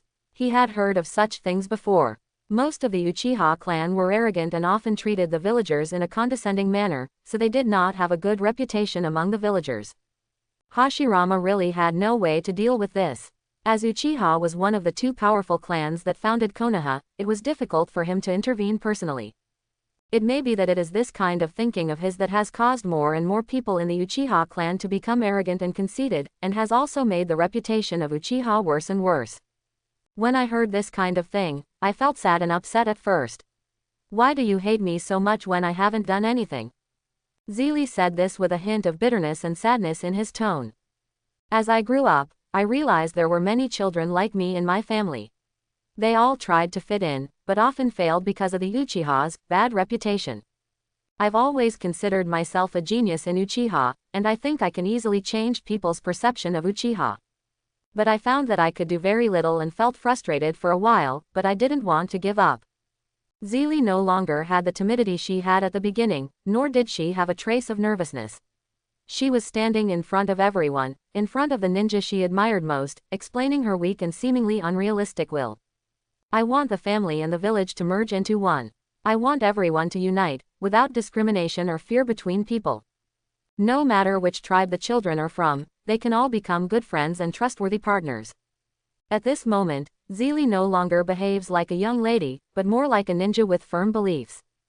At this moment, Zeely no longer behaves like a young lady, but more like a ninja with firm beliefs. Although I don't have the ability to achieve all this yet, I will always be determined. Until the day it truly comes true. Zeely's words won the approval of everyone present, especially Uchiha Kagami, whose eyes were full of satisfaction. His younger sister, who used to just follow him around, is now starting to grow up. But it is extremely difficult to put such a will into practice. But he is still his brother, and he will help Zeely. Seeing everyone's affirmation of him, Zeely was encouraged and everyone looked at him with kind eyes. Very good, cheery. I'm very pleased that he has such thoughts and awareness at such a young age. Gaining Hashirama's approval made Zeely more confident, but Hashirama's next words made Zeely even more ecstatic. I want to take you as my disciple, are you willing? Zeely was nodding frantically at this point, repeatedly saying, I do. Hokage-sama, I do. Hashirama was in a good mood at this time. He felt that the test question he had set was a wise choice. This made him clearly understand the will in the hearts of these children. He can also select the person who is suitable to lead Konoha village in the future. The so-called Hokage is not something that can be held just by being extremely strong, but one must have a heart that truly loves the village. Be able to protect everyone in the village as if they were your own family. Only such a person is qualified to become Hokage. Ha ha ha, good boy, remember to call me master next time. Zeely had tears of happiness in his eyes, he finally became a disciple of the Hokage-sama. The ninja he admired most. The strongest man in the entire ninja world.